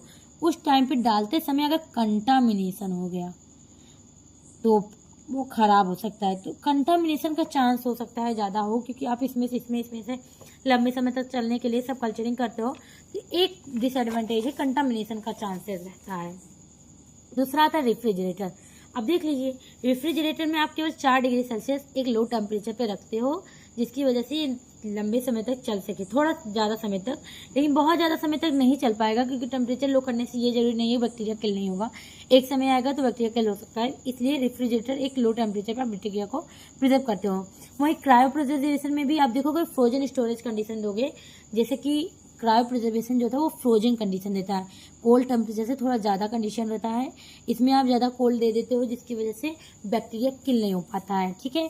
तो क्रायो प्रिजर्वेशन जो होता है आप इसमें क्या करते हैं कि आप सेल टिश्यू और ऑर्गेनिक्स को भी रखते हो। जैसे मान लीजिए आपने कल्चर मीडिया बनाया, ठीक, इस कल्चर मीडिया में आप सेल और टिश्यू तक का भी कल्चर कर सकते हो, मतलब लीवर सेल, ठीक, या इंटेस्टाइन के सेल हैं, कोई टिश्यू है मस्कुलर टिश्यू या कोई भी, जैसे आपको पता है, आपको फार्माकोलॉजी में आप देखोगे तो आप ह्यूमन बॉडी के भी ऑर्गन के बारे में स्टडी करते हो, किसी भी डिजीज़ का, किसी भी ड्रग का स्टडी उस ऑर्गन पे भी इफेक्ट देखते हो ना। तो सेल टिश्यू के लिए आप क्या करते हो, क्रायो प्रिजर्वेशन मेथड, क्या क्रायो प्रिजर्वेशन करते हो। अब इसमें क्या होता है, फ्रोजन कंडीशन पे बैक्टीरिया को रख देते हैं। अब जब बैक्टीरिया फ्रोजन कंडीशन में रहेगा तो ये किल होने का चांस थोड़ा कम रहता है, जिसकी वजह से आपको क्या करते हैं, फ्रोजन कंडीशन पे बैक्टीरिया को रख देते हैं ताकि वो किल ना हो पाए। तो ये होता है क्रायो प्रिजर्वेशन। अब आता है लायोफिलिजाइजेशन।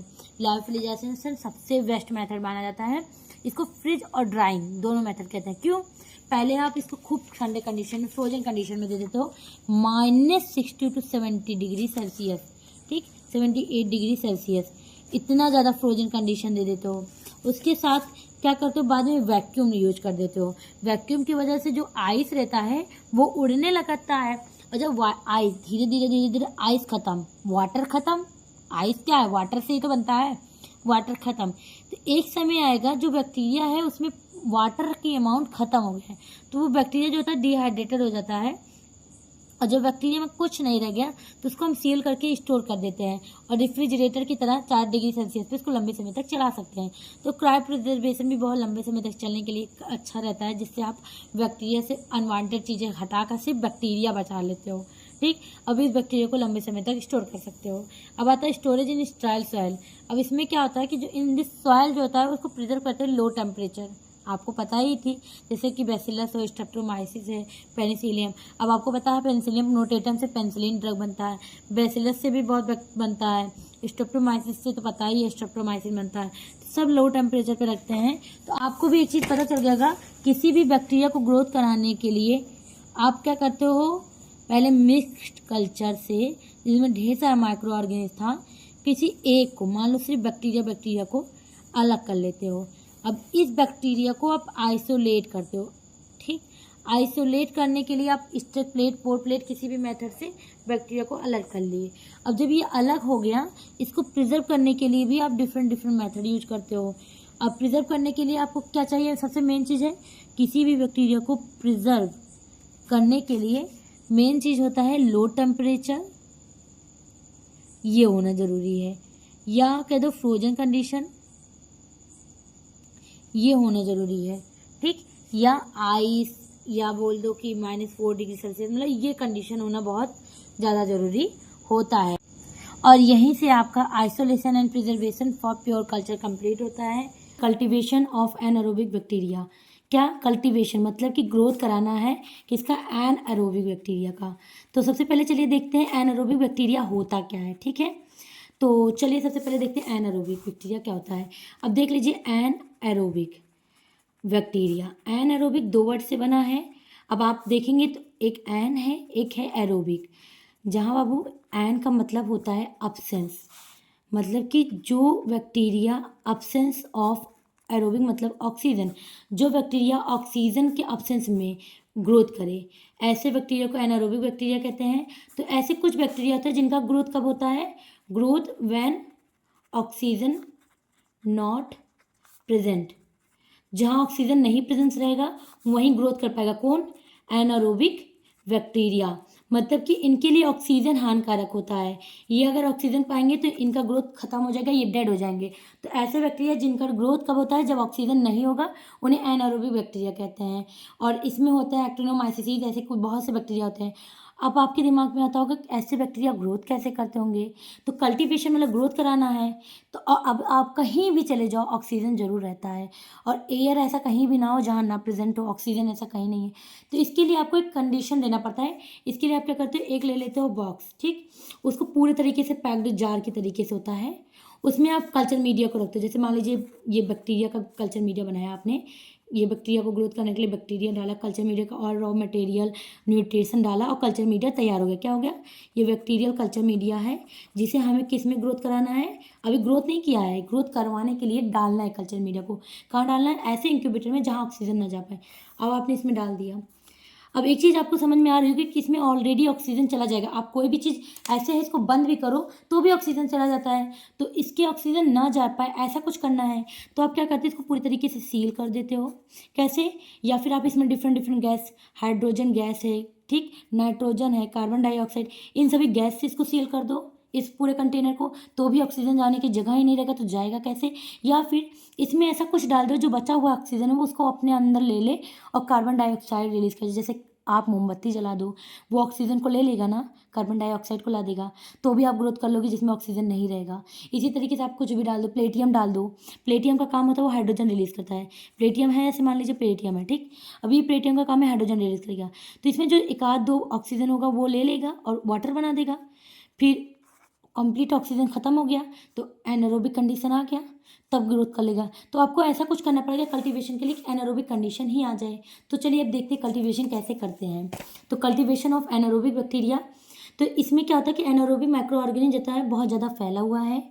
ऐसे माइक्रो ऑर्गेनिज्म होते हैं जिनकी ग्रोथ में ऑक्सीजन की जरूरत नहीं होती है, don't require oxygen for growth, ठीक, जैसे एक्टिनोमाइसिस होते हैं, क्लोस्ट्रीडियम होते हैं, बेफिडोबैक्टीरियम होते हैं।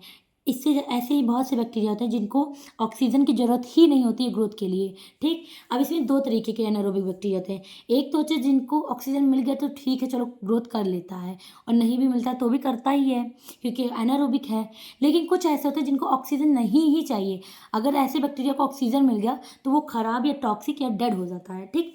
जैसे फैकल्टेटिव बैक्टीरिया होते हैं, एनारोबिक बैक्टीरिया होते हैं, उनको ऑक्सीजन मिले या ना मिले उससे कोई लेना देना नहीं रहता, वो ग्रोथ कर लेता है। वहीं ऑब्लिगेट या स्ट्रिक्ट एनारोबिक होते हैं जो बहुत स्ट्रिक्ट होते हैं, उनको ऑक्सीजन क्या होता है, टॉक्सिक होता है उनके लिए। इनके लिए ऑक्सीजन इतना टॉक्सिक होता है कि अगर ऑक्सीजन पाते हैं तो वो बैक्टीरिया डेड हो जाएंगे या बैक्टीरिया ग्रोथ ही नहीं करेगा, वो बैक्टीरिया वो टॉक्सिक का रहता है उसके लिए ऑक्सीजन, ठीक। अब आप जान लीजिए एनारोबिक एनवायरनमेंट कौन से होते हैं, तो आपको पता है सबसे ज़्यादा एनारोबिक एनवायरनमेंट वाटर होते हैं, वाटर बॉडीज होते हैं ना, तो लैक, रिवर, ओशियन, ये सब एनारोबिक एनवायरनमेंट होते हैं। अब प्रिकॉशन मतलब क्या क्या ध्यान देना पड़ता है अगर आप एनारोबिक कल्चर मीडिया का ग्रोथ करते हैं, जैसे कल्टीवेशन कर रहे हैं, सॉरी, अगर आप कल्टीवेशन कर रहे हैं एनारोबिक बैक्टीरिया का जहाँ ऑक्सीजन थोड़ा सा भी ना पाना चाहिए, पूरी तरीके से ये सील पैक होना चाहिए, तो इसके टाइम पे आपको कुछ चीज़ें ध्यान देनी पड़ेगी। क्या क्या चीज़ों का सावधानी रखना पड़ेगा, पहला, avoid the shock to anaerobic bacteria by exposing them to oxygen, oxygen ना पहुंच पाए, अगर ऑक्सीजन पहुंचेगा तुरंत वो एरोबिक हो जाएगा, और अगर वो ऑब्लिगेट होगा तो तुरंत बैक्टीरिया डेड हो जाएगा। तो आपको ध्यान देना पड़ेगा कि ऑक्सीजन वहाँ तक ना पहुँच पाए। दूसरा चीज़, avoid exposure to cold as an aerobic microorganism, anaerobic microorganism को कोल्ड से बचा कर रखना पड़ता है। कोल्ड जैसे ही पाएगा तो वो ऑक्सीजन पा जाएगा वो अपने आप को, क्योंकि वो ऑक्सीजन से बहुत सेंसिटिव होता है और कोल्ड से भी बहुत सेंसिटिव होता है, तो कोल्ड से बचा कर रखिए कि कोई ठंडे जगह ना जाए। तीसरी चीज़, अवॉइड डिले इन ट्रांसपोर्ट, जितना जल्दी हो सके सैंपल को कल्चर मीडिया में रख दीजिए, जितना जल्दी हो सके उसको एक कल्टीवेट कर दीजिए एनारोबिक कंडीशन में, ठीक, जल्दी जल्दी कल्चर मीडिया के लेबोरेटरी में रख दीजिए, ऐसे कंडीशन में कर दीजिए जहाँ हवा ना पाए, क्योंकि जैसे ही हवा पाएगा वो खराब हो जाता है, सैंपल डेड हो जाएगा, तो उसको जितनी जल्दी हो सके कल्चर लेबोरेटरी तक पहुँचाइए। अब anaerobic culture media different types के होते हैं। पहला मेथड है use of media containing reducing, तो उसमें आता है Robertson cooked meet broth method और थायोग्लाइकोलाइड ब्रॉथ मेथड, ठीक। दूसरा होता है कल्चर अवे फ्रॉम ऑक्सीजन, ऐसा कल्चर जिसमें ऑक्सीजन बहुत दूर दूर तक नहीं आ पाता, जैसे डीप अगार ट्यूब मेथड। वहीं केमिकल यूज़ करके केमिकल एक्सक्लूजन ऑफ ऑक्सीजन, मतलब कि ऐसा कुछ केमिकल डालें जिसकी वजह से उसमें ऑक्सीजन ना आ पाए या ऑक्सीजन है तो वो ख़त्म हो जाए, जैसे एनारोबिक गैस मेथड या कैंडल जार मेथड। ठीक, अब आता है mechanical exclusion of oxygen. Mechanical method के थ्रू आप देखते हो कि ऑक्सीजन ना पहुंच पाए, जैसे कि एनारोबिक इंक्यूबेटर का यूज़ करके।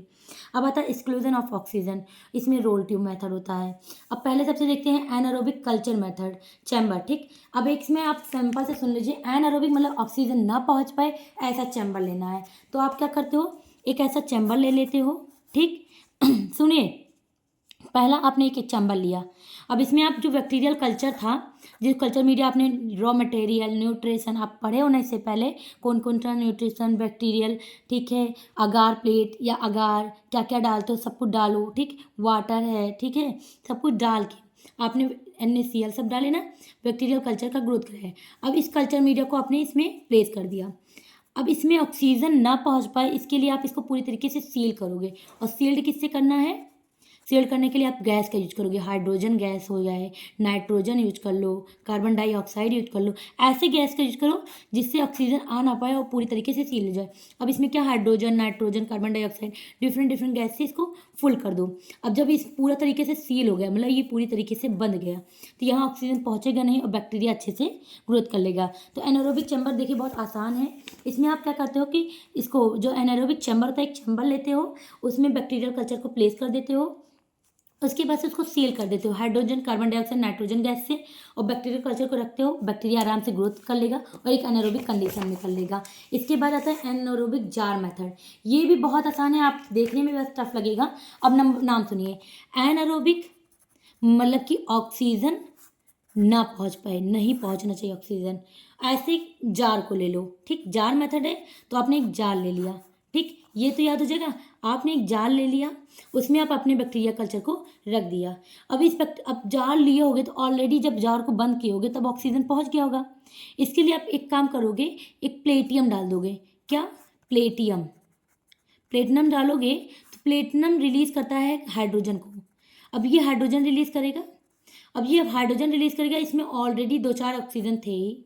ठीक, तो ये हाइड्रोजन और ऑक्सीजन मिलके वाटर मॉलिक्यूल्स बना लेगा और सारा ऑक्सीजन इस तरीके से इंड हो जाएगा। एक समय आएगा पूरा ऑक्सीजन खत्म, जब ऑक्सीजन खत्म हो जाएगा तो ये जो जार था ये अच्छे से ग्रोथ कर लेगा कल्चर मीडिया को, जब ऑक्सीजन एनारोबिक कंडीशन में आएगा। तो आपने क्या लिया, एक बैक्टीरियल जार ले लिया, इस जार को आपने क्या किया, एनारोबिक जार मेथड में क्या किया, मीडिया को प्लेस कर दिया जार में। आपने कल्चर मीडिया को लिया, जार में डाल दिया। ठीक, और जार में आपने प्लेडियम डाल दिया, प्लेटिनम नहीं, प्लेडियम। तो प्लेडियम डालते ही हाइड्रोजन गैस रिलीज किया, और जैसे ही हाइड्रोजन रिलीज होता है वो ऑक्सीजन से मिलता है, वाटर मॉलिक्यूल्स को बना लेता है, और जैसे वाटर को मॉलिक्यूल्स बन जाता है तो आपको पता चल जाता है कि ये अब एक एनारोबिक कंडीशन में आ गया, क्योंकि ऑक्सीजन सारा खत्म हो गया। अब ऑक्सीजन खत्म हो गया, इसको जानने के लिए आप क्या डालते हो, मेथिलाइन ब्लू इंडिकेटर को। अगर आप मेथाइल ब्लू इंडिकेटर को डालोगे तो ये ब्लू कलर का इंडिकेटर कलरलेस हो जाएगा उसमें चलते ही, क्योंकि ऑक्सीजन नहीं रहेगा। और आपने क्या लिया था, एक जार लिया था, इसमें आपने कल्चर मीडिया को रखा था। ठीक, कल्चर मीडिया को रखने के बाद आपने प्लेडियम डाला था। अब ये प्लेडियम जो होता है, ठीक, प्लेडियम क्या होता है, हाइड्रोजन को रिलीज किया, और ये पैलेडियम जो हाइड्रोजन को रिलीज किया था ये इसके अंदर के ऑक्सीजन से मिलता है। इसके अंदर कुछ तो ऑक्सीजन रहा होगा जब आपने रखा होगा, तो ये हाइड्रोजन ऑक्सीजन से मिला और वाटर बना दिया, और जब कंप्लीट वाटर बन गया तो सारा ऑक्सीजन क्या हो गया, रिमूव। ठीक, यह खत्म हो गया, एंड। ठीक, क्यों, वो हाइड्रोजन से मिल के वाटर बनाता चला गया। अब ऑक्सीजन नहीं है और ये बैक्टीरिया अच्छे से ग्रोथ कर रहा है। अब हमें जानना है कि ऑक्सीजन है या नहीं। सारा हाइड्रोजन ने ऑक्सीजन को कंज्यूम कर लिया, सारा प्लेडियम का हाइड्रोजन ऑक्सीजन से मिल गया या थोड़ा बहुत है। इसके लिए आप क्या डालते हो, मेथाइलिन ब्लू इंडिकेटर। अब जब आप मेथाइलिन ब्लू इंडिकेटर को डालोगे तो ये ब्लू कलर का था, और जब इसके अंदर पड़ा और अगर ये एनारोबिक कंडीशन में है तो ये हो जाता है कलरलेस। और अगर इंडिकेटर कलरलेस हो गया तो इसका मतलब क्या हो गया कि ये एक एनारोबिक कंडीशन में हो गया। इस तरीके से एनारोबिक जार मेथड होता है। अब देखिए कैंडल जार मेथड। अब इसमें बहुत आसान है, सबसे आसान तो यही मेथड होता है। इसमें आप क्या लेते हो, सुनो, कैंडल एक ले लो, एक जार ले लो, और कैंडल जार मेथड स्टार्ट करो। अब इसमें क्या करोगे, एनारोबिक कल्चर मीडिया करना, याद रखना कि ऑक्सीजन ना हो पाए, इसीलिए कैंडल जार मेथड का करते थे। इसमें आपने एक जार ले लिया, इस जार में, ठीक है, मान लेते हैं ऐसे ही जार। ठीक, इस जार में आपने यहाँ से एक प्लेस कर दिया कैंडल को, यहाँ से आपने एक कैंडल को जला दिया और इस कैंडल को प्लेस किया और साथ में कल्चर मीडिया को प्लेस किया। ये क्या है? कल्चर मीडिया, एक बैक्टीरियल कल्चर मीडिया। ठीक, कल्चर मीडिया को रख दिया। अब हमें बैक्टीरिया का ग्रोथ कराना है, लेकिन ये कौन सा बैक्टीरिया था? एनारोबिक। ठीक, बैक्टीरियल कल्चर मीडिया को रख दिया। अब एनारोबिक कंडीशन करना पड़ेगा, क्योंकि जब आप इसको रख रहे हो तो कहीं ना कहीं ऑक्सीजन, हवा तो आ ही जाएगा। तो आपने कैंडल को जला दिया और बंद कर दिया। ये लिड क्या होता है? ये लिड मतलब ढक्कन ही ना, इसके लिड को आपने क्लोज कर दिया पूरी तरीके से, ये क्लोज हो गया। ठीक, लिड क्या हो गया? क्लोज हो गया। अब इसमें जो ऑक्सीजन ये होगा, ये जो कैंडल है ये क्या करेगा? ऑक्सीजन को अपने अंदर ले लेगा। क्या कर लेगा? कंज्यूम कर लेगा ऑक्सीजन को अपने अंदर ले लेगा और प्रोड्यूस करेगा। क्या निकालेगा? ये रिमूव करेगा कार्बन डाइऑक्साइड को। इस तरीके से सारा ऑक्सीजन क्या होता है? खत्म। और जब ऑक्सीजन खत्म हो गया तो एनारोबिक कल्चर मीडिया का ग्रोथ अच्छे से हो जाता है। तो इसमें क्या करते हैं? In this jar method bacterial culture kept inside jar. आपने एक जार लिया, उसके अंदर बैक्टीरियल कल्चर को डाल दिया, जार को क्लोज कर दिया। All oxygen consume by candle flame. जो कैंडल है वो सारे ऑक्सीजन को ले लेता है और कंज्यूम करने के बाद कार्बन डाइऑक्साइड को ले जाता है। जब कार्बन डाइऑक्साइड को निकालता है, इससे बैक्टीरिया अच्छे से ग्रोथ कर लेता है एनारोबिक कंडीशन में। तो आप देख लिए कैंडल जार मेथड में आपने जार लिया, कैंडल ऑक्सीजन को ले लेता है, कार्बन डाइऑक्साइड को रिलीज करता है, जिसकी वजह से एक अच्छा एनारोबिक कंडीशन, ऑक्सीजन खत्म हो जाता है और एनारोबिक कंडीशन में बैक्टीरिया ग्रोथ कर लेता है। वहीं आपने देखा एनारोबिक में, इसमें भी आपने कल्चर मीडिया को लिया जार में, लेकिन साथ में आपने प्लेडियम लिया। यही प्लेडियम हाइड्रोजन को रिलीज किया, जो बचा हुआ ऑक्सीजन इसके अंदर था वो ऑक्सीजन हाइड्रोजन से मिलकर वाटर बना लिया और सारा ऑक्सीजन खत्म हो गया। और इसलिए एक अच्छे से ये कार्बन डाइऑक्साइड मतलब कि ये वाटर मॉलिक्यूल बन गया और जो सब कुछ खत्म हो गया। और ऑक्सीजन खत्म होने की वजह से आपने मेथिलाइन ब्लू इंडिकेटर को जब डाला तो ये कलरलेस हो गया, जिससे बैक्टीरिया ग्रोथ कर लिया। ठीक, पता चल गया। यहीं इसको आपने देखा तो चैम्बर में आपको सील कर दिया। इसके बाद से एनारोबिक कल्चर में बैक्टीरिया का कल्टीवेशन कंप्लीट होता है। तो चलिए अब देखते हैं quantitative measurement of bacterial growth. ठीक, बैक्टीरिया का ग्रोथ कितना हुआ है इसकी क्वांटिटी को मापना है। ठीक, इसके लिए दो मेथड होता है, टोटल काउंट या वाइबल काउंट होता है। इसको पहले जानते हैं क्वांटिटेटिव मेजरमेंट होता क्या है। अब देखिए क्वांटिटेटिव मेजरमेंट में क्वांटिटेटिव मतलब होता है क्वांटिटी मतलब अमाउंट, कितना बैक्टीरिया है। ठीक, अमाउंट, तो कितना बैक्टीरिया है इसको मेज़र करने के लिए हम क्वांटिटेटिव मेथड का यूज करते हैं। अब इसके लिए आप सबसे पहले क्या करते हो? सैंपल लेते हो। सैंपल आप कहीं से लोगे तो आप जो भी, मान लीजिए आपने धूल मिट्टी से ले लिया, आपने पानी से ले लिया, आपने नहर से ले लिया, आपने तालाब से ले लिया, आपने कीचड़ से ले, कहीं से आपने एक सैंपल उठाया। अब इस सैंपल में ज़रूरी नहीं सिर्फ बैक्टीरिया हो, इस सैंपल में क्या होगा? Micro organism.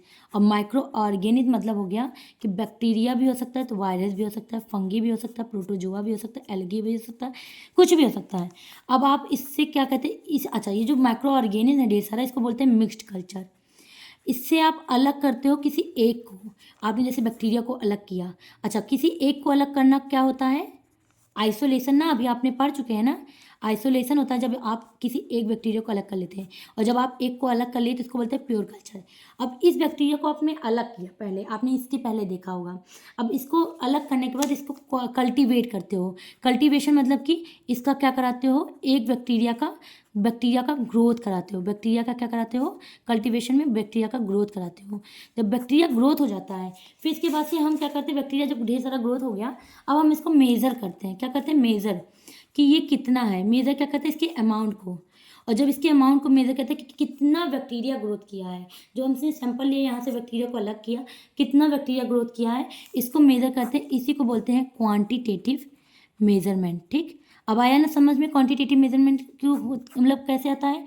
अब होता है कि क्यों करते हैं, तो बहुत से ऐसे माइक्रो ऑर्गेनिज्म हैं जिसकी मदद से, बहुत से ऐसे बैक्टीरिया हैं जिसकी मदद से ड्रग बनते हैं, एंटीबायोटिक बनते हैं।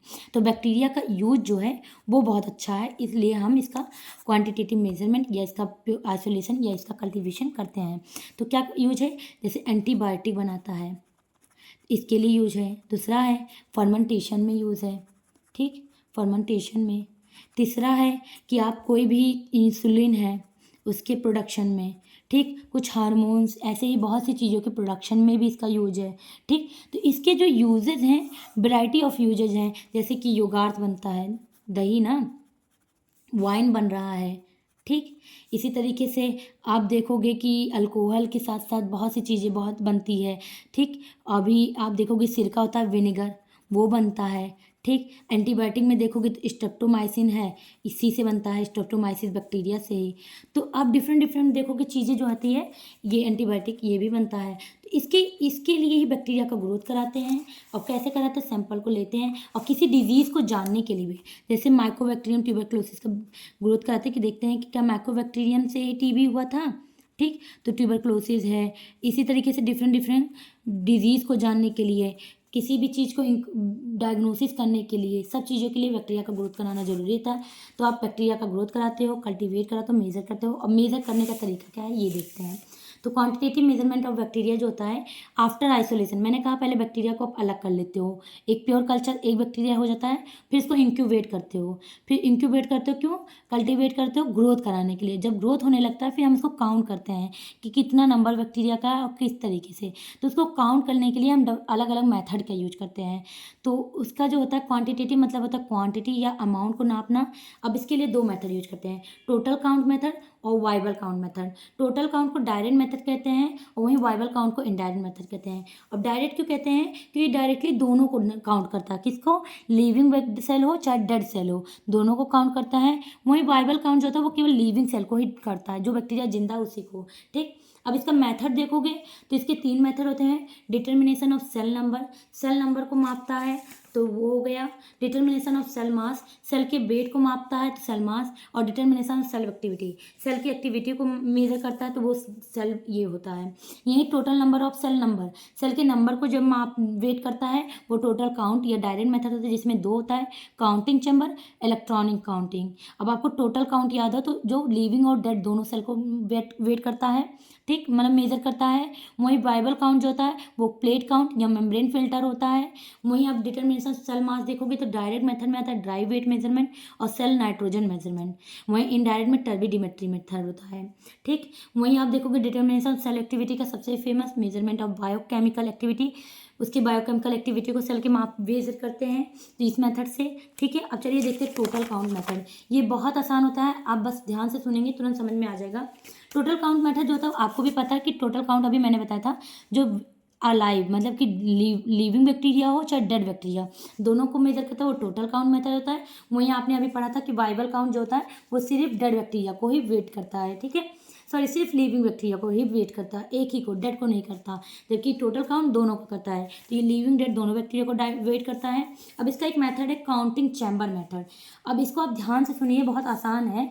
जो काउंटिंग चैम्बर होता है, क्या, टोटल काउंट का पहला है काउंटिंग चैम्बर मेथड। अब इसमें आप एक चीज़ का यूज करते हैं जिसका दो नाम है, इसको कहते हैं हीमोसाइटोमीटर।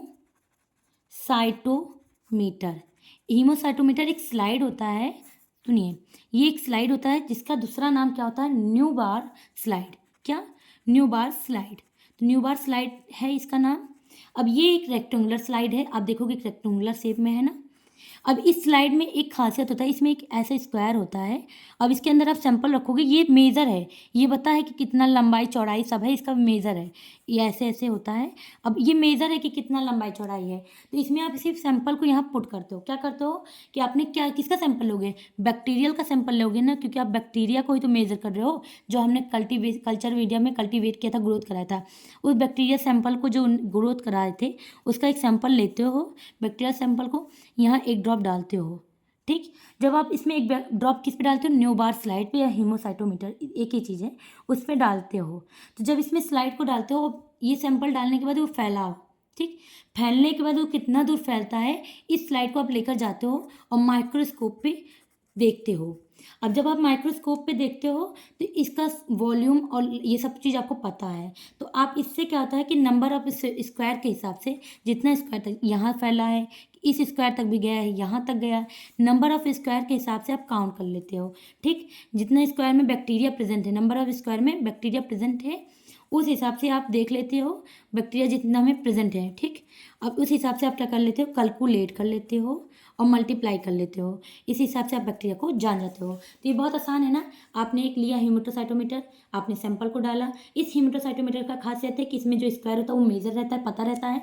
अब जितना दूर सैंपल फैलेगा उस हिसाब से हम बैक्टीरिया जितनी दूर तक रहेगा कैलकुलेट कर लेंगे और उसको जोड़ लेंगे और देख लेंगे कितना बैक्टीरिया ग्रोथ करा है। अब इसमें हम क्या देखते हैं, नंबर ऑफ बैक्टीरिया को तो जानना था, इससे जान गए। तो इसमें क्या कहता है, टोटल काउंट मेथड ये लिविंग और डेड दोनों बैक्टीरिया को बताता है। काउंटिंग चैम्बर इसका पहला मेथड है जिसको बोलते हैं हेमेटोसाइटोमीटर। क्यों बोलते हैं, क्योंकि जो बैक्टीरिया काउंट करते हैं उसका जो स्लाइड होता है उसको बोलते हैं हेमेटोसाइटोमीटर स्लाइड। ठीक, हेमेटोसाइटोमीटर ये एक रेक्टेंगुलर ग्लास स्लाइड है जिसको न्यूबार स्लाइड भी बोला जाता है। अब इसमें आपने क्या किया, बैक्टीरिया सैंपल को लिया, स्लाइड पे डाला और स्लाइड पे स्प्रेड कर दिया, फिर स्पेस कंट्रास्ट माइक्रोस्कोप की मदद से देखा। जब आप देखते हो तो आप काउंट कर लेते हो स्क्वायर के हिसाब से बैक्टीरिया कितना प्रेजेंट है और उसको कैलकुलेट कर लेते हो। दूसरा मेथड है electronic chamber method, electronic counter method. अब आप इसको भी देख लीजिए, बहुत आसान है, बहुत टफ नहीं है। इलेक्ट्रॉनिक काउंटर मेथड कैसे होता है, तो देखो इलेक्ट्रॉनिक आपको भी समझ में आता है कि इलेक्ट्रिक करंट का यूज हो रहा होगा। दूसरी चीज़ इलेक्ट्रॉनिक काउंटर मेथड इलेक्ट्रॉनिक है, ये इलेक्ट्रिक मशीन का मतलब यूज कर रहा है। दो चीज़ें क्लियर हो गया।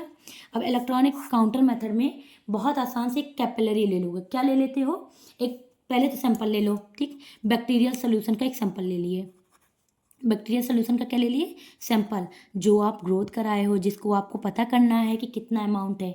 इस सैंपल को आपने लिया, इसको आप पास कराते हो, किससे पास कराते हो, कैपिलरी से। अब आप इस कैपिलरी से पास कराओगे। अब सपोज ही कर लो कि कैपिलरी है, सपोज इस कैपिलरी है, इस कैपिलरी के में ऐसे छेद है, अब ये पूरे पैक है लेकिन यहाँ होल है, इससे आप सैंपल को पास कराते हो। तो जब आप सैंपल को पास कराए कैपिलरी से, तो आपको पता होना चाहिए कि जो कैपिलरी का इस होल है, ये ऑरिफिस मतलब छेद या होल, ठीक, वो बहुत स्मॉल है। क्या है, बहुत स्मॉल है, क्या, ऑरिफिस, उसका छेद। तो अब जब इस बहुत ज़्यादा उसमें नहीं है होल, तो केवल एक ही बैक्टीरिया एक बार में पास होगा, one bacteria pass in one time. एक समय में एक ही बैक्टीरिया उस होल से जा रहा है, इस होल से केवल एक बैक्टीरिया ही जा पा रहा है एक बार में। जब बैक्टीरिया यहाँ से पास होता है तब एक क्या होता है, इलेक्ट्रिक करंट फ्लो होता है। देन क्या होता है, इलेक्ट्रिक करंट फ्लो होता है। अब जब इलेक्ट्रिक करंट फ्लो होता है तो इस इलेक्ट्रिक करंट के फ्लो होने से बैक्टीरिया मेजर हो जाता है।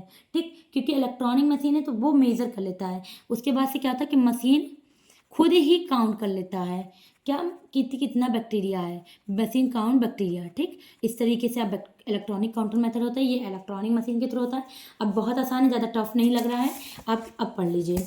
इलेक्ट्रॉनिक काउंटर मेथड जो होता है, इसमें बैक्टीरियल सोल्यूशन को हम कैपिलरी ट्यूब से पास कराएं।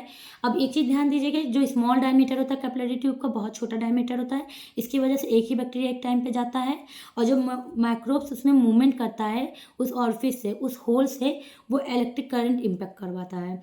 और जब मतलब माइक्रो ऑर्गेनिज्म जाने लगता है तब इलेक्ट्रिक करंट जनरेट होता है। वो इलेक्ट्रिक काउंटर मशीन काउंट कर लेता है बैक्टीरिया को इलेक्ट्रिक करंट के फ्लो होने से, और इससे दोनों लिविंग सेल भी डेड सेल भी पता चल जाता है। अब आता है अगला मेथड जिसको बोलते हैं वाइवल काउंट मेथड। तो चलिए अब देखते हैं वाइवल काउंट मेथड। वाइवल काउंट मेथड का अभी आपको बताई थी कि केवल सेल को काउंट करेगा कि कितना लिविंग सेल है, कि डेड सेल को नहीं काउंट करेगा। तो वाइवल काउंट मेथड चलिए देखते हैं। वाइवल काउंट किसको काउंट करता है, ओनली लिविंग सेल। ठीक, लिविंग बैक्टीरिया को ही ये काउंट करता है, और नॉट काउंट डेड सेल, ये डेड सेल को नहीं काउंट करेगा, डेड बैक्टीरिया को नहीं काउंट कर पाएगा। अब चलिए कैसे काउंट करता है, तो इसके दो मेथड है, एक प्लेट काउंट टेक्निक और दूसरा मेम्ब्रेन फिल्टर बताई थी। सबसे पहले प्लेट काउंट ही देख लीजिए। प्लेट काउंट बहुत सिंपल है, आपको सिर्फ देखने में टफ लगेगा, बाकी चलिए देखते हैं। अब समझ में आ रहा होगा कि प्लेट होगा और काउंट मेथड, आप एक प्लेट पे बैक्टीरिया को काउंट करते हो, तो ये हो गया प्लेट काउंट मेथड। अब आप समझ में आ रहा, आप अभी तक कौन सा प्लेट यूज कर रहे हो, अगार का प्लेट तो यूज करते हो बैक्टीरियल कल्चर मेथड में, कल्चर प्लेट यूज होता है ना, तो अगार प्लेट। अगार प्लेट क्यों बोलते हैं, क्योंकि अगार का ग्रोथ कराते हैं, अगार मीडिया का ग्रोथ कराते हैं। तो अब सिंपली क्या करना कि इसमें एक चीज़ ध्यान देना, प्लेट काउंट मेथड को दूसरा बोलते हैं सीरियल डाइल्यूशन मेथड। क्यों बोलते हैं, इसका दूसरा नाम क्या होता है, सीरियल डाइल्यूशन। अब आपको याद हो जब मैंने पढ़ाया था सीरियल डाइल्यूशन मेथड को, सीरियल डाइल्यूशन में सैंपल को हमने डाइल्यूट किया था NaCl की मदद से ना, सेम उसी तरीके से यहाँ भी आप क्या लेते हो, बैक्टीरियल का सैंपल। अब जो बैक्टीरिया आपने ग्रोथ कराया था उस सैंपल को लिया, बैक्टीरियल सैंपल को लिया, अब इसको डाइल्यूट किया, क्या किया, डाइल्यूट किया, बैक्टीरियल सैंपल को लिया, अब उसको डाइल्यूट किया। डाइल्यूट सैंपल से आपने जो डाइल्यूट कर दिया, अब ये सैंपल डाइल्यूट हो गया ना पूरा, डाइल्यूट होने के बाद 1 ml उसमें से लिया, 1 ml डाइल्यूट सैंपल को लिया, ठीक, और उसको किस में डाल दिया, अगार के प्लेट पे, क्योंकि अगार प्लेट मेथड है। अब इस सैंपल को ड्रॉप कर दो। अब ये जो ये सैंपल है मान लो यही है, ठीक, एक सैंपल को 1 ml इसमें ड्रॉप कर दिया। इस किस में ड्रॉप किया है, ये एक अगार का प्लेट है, ठीक। अब जब इसमें आपने एक ml डाल दिया, उसके बाद से आप देखोगे इसको कुछ समय के लिए क्या कर दोगे, इंक्यूबेट रख दोगे। अब जब इसको इंक्यूबेट कर दिया आपने, तब देखते हो कॉलोनी ग्रो होता है, ढेर सारा बैक्टीरिया ग्रो करता है, और इस कॉलोनी को जो ग्रो होता है प्लेट में, उसको हम ईजिली कितना है उसको हम लोग मेज़र कर लेते हैं, उसके अमाउंट को, वेट को, मतलब कितना है काउंट कर लेते हैं। ठीक, तो जब कॉलोनी इंक्यूबेट करने के बाद कॉलोनी ग्रो होता है, तो इससे हम जान जाते हैं कि कितना है। अब चलिए देखते हैं प्लेट काउंट टेक्निक जो होता है, ये बहुत सिंपल मेथड है। प्लेट काउंट टेक्निक चलिए देखते हैं। तो ये जो होता है, ये सेम होता है सीरियल डाइल्यूशन की तरह। इसमें बैक्टीरियल कल्चर मीडियम जो होता है लेते हैं, ठीक, बैक्टीरियल कल्चर मीडिया जो सैंपल होता है उसको लेते हैं, उसको डाइल्यूट किए, डाइल्यूट करने के बाद उस सैंपल को अगार प्लेट पे रखते हैं, अगार प्लेट पे रखने के बाद इसको इंक्यूबेट करते हैं। जो कॉलोनी ग्रो होता है प्लेट पे, उसको हम काउंट कर लेते हैं और ईजिली हमको पता चल जाता है। अब चलिए मेम्ब्रेन फिल्टर काउंटर देखते हैं। अब जैसे आपको समझ में आ रहा होगा कि इसको क्या बोल रहे हैं, मेम्ब्रेन, मेम्ब्रेन फिल्टर काउंटर। अब आपको एक चीज़ समझ में आ जाना चाहिए कि आप एक मेम्ब्रेन फिल्टर का यूज कर रहे होगे, इसलिए मेम्ब्रेन फिल्टर काउंटर कहते हैं। तो आपको क्या करना है, बैक्टीरियल सैंपल लिए, अब इस बैक्टीरियल सैंपल को फिल्टर कर लेते हो। किससे फिल्टर कर रहे हो, फिल्टर करने के लिए मेम्ब्रेन फिल्टर का यूज करोगे। अब आपको पता होना चाहिए मेम्ब्रेन फिल्टर बहुत छोटा छेद रखता है। अब मेम्ब्रेन फिल्टर से करोगे तो जो होता है, सब कुछ तो पास हो गया सैंपल सा, लेकिन बैक्टीरिया नहीं पास हो गया, बैक्टीरिया नॉट पास। और जब बैक्टीरिया पास नहीं हुआ, तब आप क्या करते हो, जो बैक्टीरिया बचा, क्योंकि आपने ये लिया मेम्ब्रेन फिल्टर, आपने सैंपल को ड्रॉप कर दिया, कंटेनर में सैंपल था, इस सैंपल को ड्रॉप किया। अब आप देखते हो कि यहाँ पर आपने फनल लगाया था, आपने फनल लगाया था। अब इस फनल से आप एक चीज़ देख लेते हो कि सारा चीज़ आ जाता है, लेकिन बैक्टीरिया इसी के ऊपर ऐसे रह जाता है। अब इस बैक्टीरिया को, जो बैक्टीरिया इसमें बचा हुआ था, इस बैक्टीरिया को क्या करते हो, इसके ऊपर डाल देते हो डाई। कौन सा डाई डालते हो, फ्लोरेसेंट, क्या, फ्लोरोसेंट, फ्लोरेसेंट डाई को डालते हो। और फ्लोरेसेंट डाई आपको भी पता हो, ये शाइनिंग डाई होता है। तो ये क्या करता है, शाइन, चमकीला चमकीला चमचमाता है।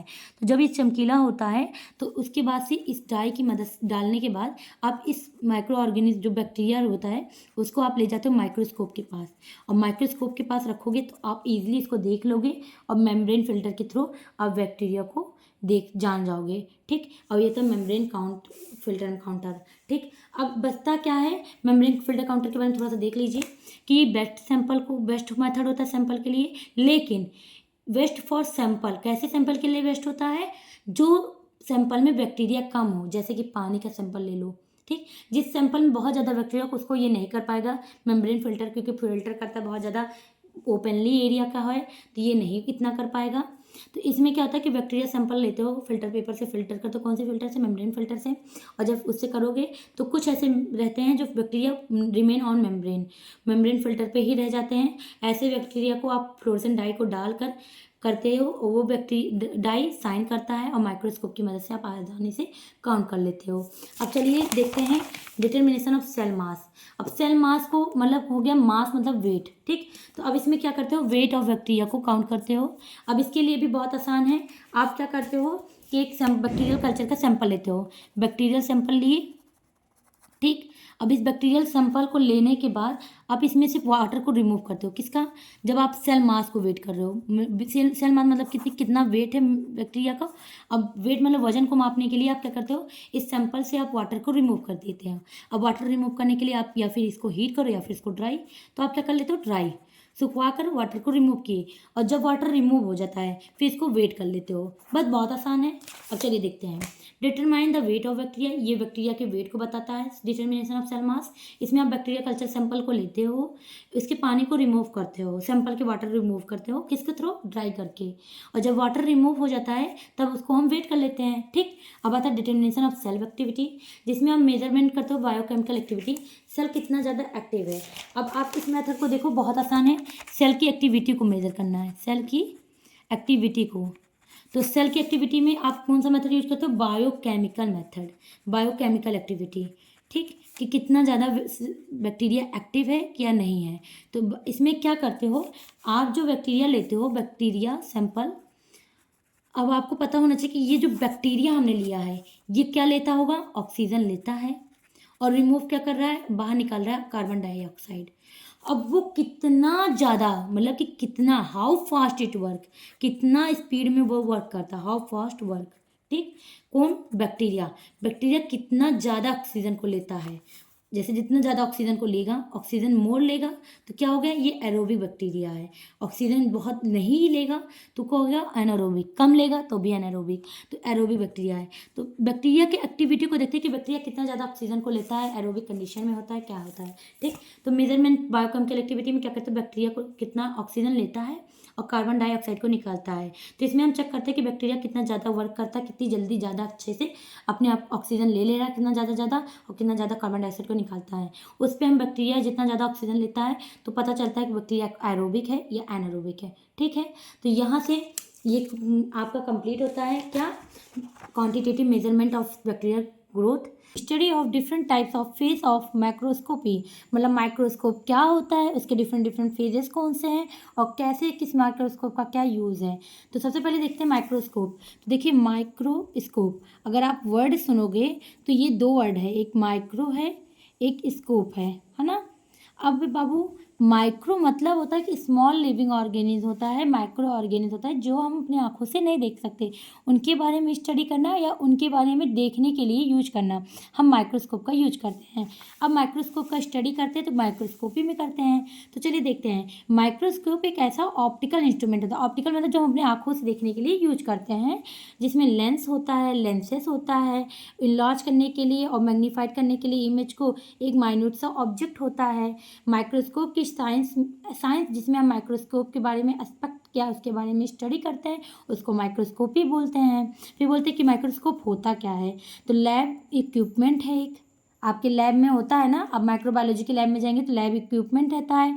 और यूज क्या होता है, तो ऐसे स्मॉल और ऑब्जेक्ट या ऐसे small micro organism, micro organism मतलब क्या हो गया, बैक्टीरिया, वायरस, फंगी, जो हम अपनी आँखों से नहीं देख पाते हैं, इन सभी चीज़ों को देखने के लिए, क्या सी करने के लिए हम क्या यूज करते हैं, माइक्रोस्कोप का। तो कहता है that you object, very small object that can't be see by naked eye, हम अपनी खुली आंखों से नहीं देख सकते, उसको देखने के लिए हम माइक्रोस्कोप को यूज करते हैं। अगर आप देखेंगे कितने टाइप के होते हैं, तो लेंस के हिसाब से जिस माइक्रोस्कोप में एक लेंस यूज होता है, सिंगल लेंस, उसको सिंपल माइक्रोस्कोप बोलते हैं, और जिसमें दो लेंस यूज होता है उसको कंपाउंड माइक्रोस्कोप बोलते हैं। वहीं सोर्स के हिसाब से देखोगे तो किस किस माइक्रोस्कोप में इलेक्ट्रॉन बीम की मदद लेते हैं, क्या देखने के लिए, किसी भी बैक्टीरिया, फंगी को, स्मॉल ऑब्जेक्ट को। ठीक है, तो उसको बोलते हैं इलेक्ट्रॉन माइक्रोस्कोप। उसमें टेम और सेम आता है, ट्रांसमिशन इलेक्ट्रॉन माइक्रोस्कोप और स्कैनिक इलेक्ट्रॉन माइक्रोस्कोप। ठीक, वहीं लाइट की मदद से जो देखते हैं उसे बोलते हैं ऑप्टिकल माइक्रोस्कोप। ठीक है, और ये होता है bright field microscope, fluorescence field microscope, dark field microscope and face contrast microscope. वहीं जिसमें आईपीस के हिसाब से देखोगे तो जिसमें एक आईपीस होता है उसको मॉलिकुलर माइक्रोस्कोप बोलते हैं। वहीं जिसमें दो आईपीस यूज होता है उसको बाइनोकुलर माइक्रोस्कोप बोलते हैं। अब चलते हैं फेस कंट्रास्ट माइक्रोस्कोप के बारे में पढ़ते हैं। ये बहुत आसान है, इसलिए आप परेशान ना होइएगा। अब अगर फेस कंट्रास्ट माइक्रोस्कोप देखेंगे, देखिए फेस कंट्रास्ट माइक्रोस्कोपी, इस माइक्रोस्कोपी मतलब माइक्रोस्कोप की स्टडी। ठीक, फेज मतलब लाइट, तो जिसका लाइट की मदद से हम माइक्रोस्कोप को देखते हैं उसको फेज कंट्रास्ट कहते हैं। अगर आप इसमें देखेंगे तो ब्राइट फील्ड जिसमें ब्राइट शाइनिंग लाइट का यूज होता होगा, फ्लोरेसेंस चमकीली चीज़ों का यूज होगा, डार्क फील्ड अंधेरे बैकग्राउंड में किसी माइक्रो ऑर्गेनिज्म को देखते हैं, फेज कंट्रास्ट लाइट की मदद से देखते हैं। तो आप ऐसे ही समझ लीजिए, phase contrast microscope, phase means होता है लाइट, ऐसे माइक्रोस्कोप जिसमें हम लाइट की मदद से किसी भी स्मॉल ऑब्जेक्ट को डिटेक्ट करते हैं, पहचानते हैं, जानते हैं, उन्हें बोलते हैं फेस कंट्रास्ट माइक्रोस्कोप। अब देखते हैं फेस कंट्रास्ट माइक्रोस्कोप के बारे में। तो पहली चीज़ एकदम क्लियरली जान लीजिए, ये जो है माइक्रोस्कोप इसको डिस्कवर किए थे फ्रेंच जर्निक 1953 में। ठीक, फ्रेंच जर्निक नाम के एक साइंटिस्ट थे, फ्रिज जर्निक, उन्होंने इसको डिस्कवर किया था और इसके लिए 1953 में उन्होंने नोबेल प्राइज़ पाया था। ठीक, अब फेस कंट्रास्ट माइक्रोस्कोप का आप अब वो देखेंगे कैसे बना हुआ है। तो ये आप ध्यान से देखोगे तो इसमें एक लाइट सोर्स है, एक एनुलर रिंग है, एक कंडेंसर है, एक सैंपल रखने के लिए स्पेसिमेन प्लेट है। अब इसमें दो तरीके से लाइट पास हो सकता है, एक रिटार्डेड एंड एक अनरिटार्डेड। वहीं ऑब्जेक्टिव लेंस इन सभी लाइट को कलेक्ट करके फेस प्लेट तक पहुंचाता है और इस फेस प्लेट की मदद से हम इमेज को देखते हैं। तो इसमें आप एक चीज़ देख लीजिए, कंडेंसर ऑब्जेक्टिव लेंस का एक काम है जो लाइट को इकट्ठा करता है और फैला रहा है। ठीक, तो इसमें हम चलिए देखते हैं इस चीज़ को। तो आप ये देखेंगे कि इसके बारे में यही लिखा है कि कंडेंसर का क्या काम है, ऑब्जेक्टिव का क्या काम है, रेस का क्या काम है, यही सब चीज़ें हैं। तो आपको इसको दिखाने समझाने से पहले मैं सोच रही हूँ कि आपको कंस्ट्रक्शन समझ में आए। अगर आपको कंस्ट्रक्शन समझ में आ जाता है तो आपको ये बहुत आसान लगेगा। ओके, तो पहले सबसे चलिए देखते हैं फेस माइक्रोस्कोप की प्रिंसिपल। तो कहता है कि ये जो प्रिंसिपल होता है, when light pass through cell, जब लाइट बैक्टीरियल सेल से पास होगा, जो बैक्टीरिया जो सैंपल आप रखे होंगे, तो sample small shift occur invisible to human eye, so small shift convert into a change in amplitude high intensity of light. ये प्रिंसिपल आपको सुनने में बहुत टफ लग रहा है देखने में, लेकिन जब मैं आपको इसका वर्किंग प्रोसीजर समझाऊंगी, कैसे बना है, कैसे काम करता है, आपको लगेगा कि हाँ, यही जो लिखा है यही पूरी चीज़ों को हमने बता दिया। तो ये अभी टफ लग रहा है कि हाई इंटेंसिटी लाइट की वजह से हम ऑब्जेक्ट को कैसे देख रहे हैं, इसमें कैसे बता रहा है। ठीक है, तो चलिए पहले कंस्ट्रक्शन वर्किंग देखते हैं, फिर प्रिंसिपल आपके लिए एकदम आसान हो जाएगा। तो इसमें पहले हम लेते हैं एक लाइट। ठीक है, अब लाइट जो होता है, लाइट सोर्स, ये पास होता है एनुलर रिंग से। अब सबसे पहले आप देख लीजिए एनुलर रिंग कैसे होता है। एनुलर रिंग बाबू ऐसे है। अब इसमें ये पूरा कोटेड है, बंधा काल किसी तरीके से पैक्ड है। ठीक, ये पैक है। अब रिंग क्या होता है, जब ये दोनों तरीके से पास है तो लाइट सिर्फ इसके अंदर से, जो ये है इसके अंदर से पास हो सकता है। तो आप देखेंगे एनुलर रिंग चारों तरफ से बंद है ताकि इससे लाइट आराम से एक जगह से पास हो सके। अब यही लाइट कंडेंसर के पास आता है, और कंडेंसर आप सुन भी रहे हैं, एनुलर रिंग तो समझ में आ गया कि इसके लाइट को एक जगह से पास कराने के लिए यूज होता है। वहीं आप कंडेंसर के बारे में देखेंगे तो कंडेंसर समझ लीजिए, एक वर्ड कंडेंसर और सी से होता है कलेक्ट। तो कंडेंसर का काम होता है लाइट को इकट्ठा करना।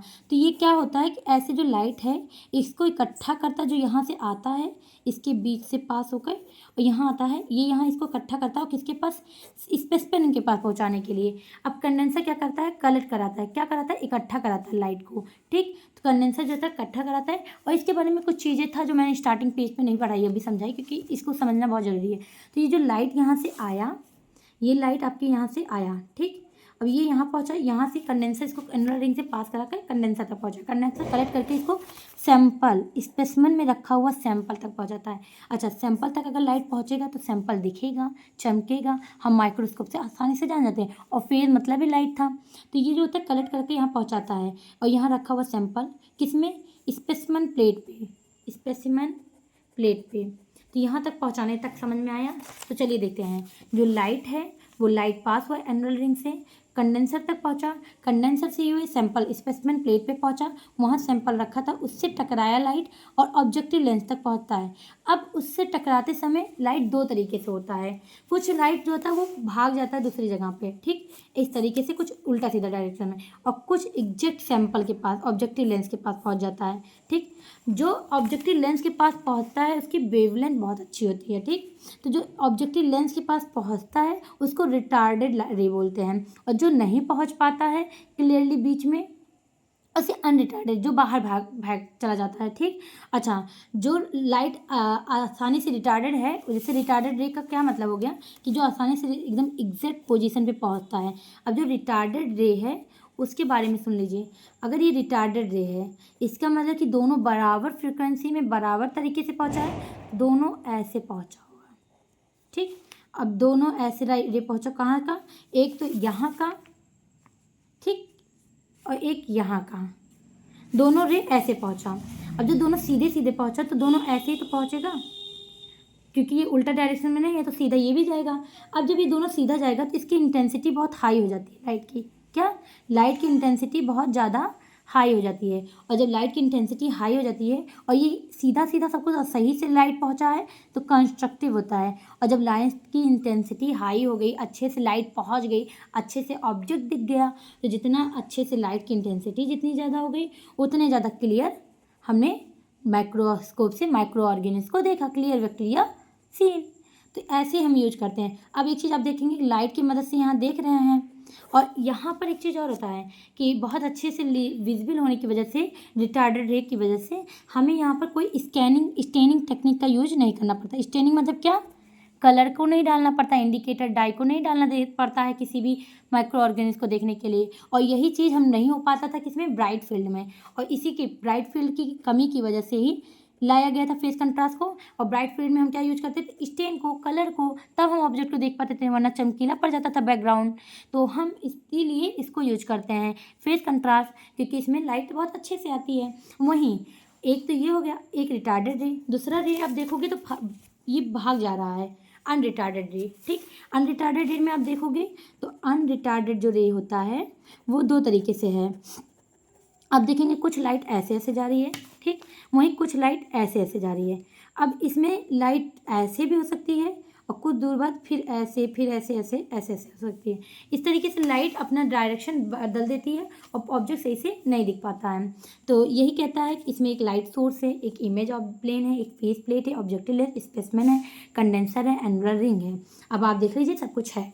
लाइट यहाँ से पास हुआ, एनुलर रिंग के पास पूरी तरीके से कोटेड है, तो इसके बीचों बीच से रे पास होकर कंडेंसर कलेक्ट करके सैंपल तक पहुँचा है। सैंपल से रे बहुत ज़्यादा फैलता है, तो वहाँ जब फैलने लगता है ऑब्जेक्टिव लेंस के पास पहुँचता है, तो जो रे एग्जैक्ट पहुँचता है वो होता है रिटार्डेड रे, जो कि एकदम अच्छे से हाई इंटेंसिटी के साथ फेस प्लेट पे पहुँचता है। और जब फेस प्लेट से ये टकराता है तो फेस प्लेट पे भी कुछ एनुलर रिंग के ही तरीके से बना रहता है। फेस प्लेट पे भी आप देखेंगे तो ये जो प्लेट पे ऐसे रहता है, फेस प्लेट पे, तो इस पे दो ऐसे बना है जो करेक्ट इसी के बीचों बीच से लाइट को पास कराकर इमेज शो कराता है। तो ऐसे देखेंगे आप, इसके बीचों बीच से लाइट पास होती है और इमेज फेस पे दिखा देता है कि कौन सा माइक्रो ऑर्गेनिज्म से कैसे क्या है। ठीक, तो आप वर्किंग भी देखेंगे तो ये ऐसे एग्जैक्ट है। ठीक, और देखेंगे तो लाइट पास हुआ, एनुलर रिंग से पास हुआ ना, then it condensed by condenser and specimen. Condenser से टकरा कर ये स्पेसिमेन तक पहुंचा। स्पेसिमेन में रखा हुआ सैंपल अब दिखेगा। ठीक, after this some time light pass out to cell. अब ये सैंपल जो होगा वो बैक्टीरियल सेल ही तो होगा, तो बैक्टीरियल सेल तक पहुंचा। सम रे आर रिटार्डेड बाय सेल। कुछ रे जो होता है सैंपल से सेल से टकरा कर रिटार्डेड मतलब सीधा चलता है। ठीक, after that ray are through cross objective lens. उसके बाद वही रे ऑब्जेक्टिव लेंस से टकरा कर फेस प्लेट तक पहुंचता है। और हाई इंटेंसिटी होने की वजह से मैंने बताया ना कि देखो दोनों सेम चलेंगे तो हाई इंटेंसिटी रहकर कंस्ट्रक्टिव इंटरफेरेंस दिखाएगा, तो उसकी वजह से पिक्चर बिकम क्लियर, बहुत साफ सुथरा पिक्चर दिखेगा हमको माइक्रो ऑर्गेनिज्म का, और हम आसानी से इमेज फेस से देख लेते हैं उस ऑब्जेक्ट सैंपल की इमेज को। ठीक, अब एक चीज़ आप समझ में आ गया कि इसका ये काम है। अब चलिए इधर देखते हैं कि कंडेंसर का क्या मतलब था। अब आप सेकेंड लाइन पढ़ेंगे तो कंडेंसर एक पास, कंडेंसर जो है इसमें एक अच्छा सा डायफ्रागम था स्पेशल, जो कि एनुअल स्टॉप से बना था। ठीक, वो एनुअल स्टॉप हॉलो कंस्ट्रक्शन था लाइट का, जिसकी वजह से कंडेंसर से लाइट बहुत अच्छे से कलेक्ट हो रही थी। ठीक, वहीं आप देखेंगे फेस प्लेट के पास एक ऑप्टिकल डिस्क था जो कि रियल फोकल प्लेन था ऑब्जेक्टिव लेंस के पास। तो ऑब्जेक्टिव लेंस के पास एक ऑप्टिकल लेंस था। ठीक, ये देखिए जो ऑब्जेक्टिव लेंस है इसके पास एक ऑप्टिकल डिस्क था, जिसकी वजह से रिटार्डेड रे इसके पास पहुंच के टकरा कर पहुंच जाता था इसके पास, ये बता रहा है। फिर कहता था स्पेशल रिंग कोटेड विथ, जो direct rip retain direct rip पहुंच रहा है। क्यों? क्योंकि जो मटेरियल यहाँ पर यूज किया गया सारा वो अच्छे से स्पेशल रिंग कोटेड किया गया है। ठीक है, फिर कहता है द रे that pass through a object is straight line direct रे। जो रे सीधे पहुंच रहा है, जैसे मैंने बोला था रिटार्डेड रे। ठीक, तो जो सीधे पहुंचता है उसको डायरेक्ट रे बोलते हैं। वो उसमें कोई एम्पलीट्यूड या फेज में कोई चेंज नहीं होगा, अनअल्टर मतलब नहीं चेंज होगा। और जो फेज रे जो होता है मुड़ जा रहा है, बदल जा रहा है, अपना जगह बदल दे रहा है, उसको डिफ्रैक्टेड रे बोलेंगे। मतलब कि जो डायरेक्ट सीधे ऑब्जेक्टिव तक पहुंचता है तो वो तो हो गया डायरेक्ट रे। और जो यहाँ से मान लीजिए यहाँ से टकरा कर बाहर चला गया, यहाँ से टकरा कर बाहर चला गया, तो उनको बोलेंगे डिफ्रैक्टेड रे। ठीक, फिर कहता है जो फेज ऑफ लाइट होता है वो अल्टर होता है अंडर लाइट माइक्रोस्कोप। ठीक, तो ये कहता है इसका मतलब है कि लाइट का जो रे है वो बदल भी सकता है अगर लाइट माइक्रोस्कोप की यूज कर लेंगे। ठीक, अब कहता है ये सेकंड मेथड होता है जिससे हम ऑब्जर्व करते हैं अनस्टेन। अब एक चीज़ जान लीजिए, हम इसमें स्टेनिंग यूज नहीं करते। अनस्टेन मतलब कोई भी डाई या पिगमेंट यूज नहीं कर रहे हैं। स्टेनिंग मतलब होता है पिगमेंट। अब आपको पता है स्टेनिंग, आप ब्राइट फील्ड माइक्रोस्कोप के बारे में जानेंगे तो आपको पता होगा वहाँ पर स्टेन डालते हैं। क्या डालते हैं? डाई, कलर, जिसकी वजह से माइक्रो ऑर्गेनिज्म अच्छे से विजिबल हो, क्या हो, विजिबल हो। कौन, माइक्रो ऑर्गेनिज्म, इसके लिए यूज करते हैं। तो हम इसमें अनस्टेनिंग करते हैं, कोई स्टेन का जरूरत नहीं होता माइक्रो ऑर्गेनिज्म तो देखने के लिए, लाइट ही काफ़ी है।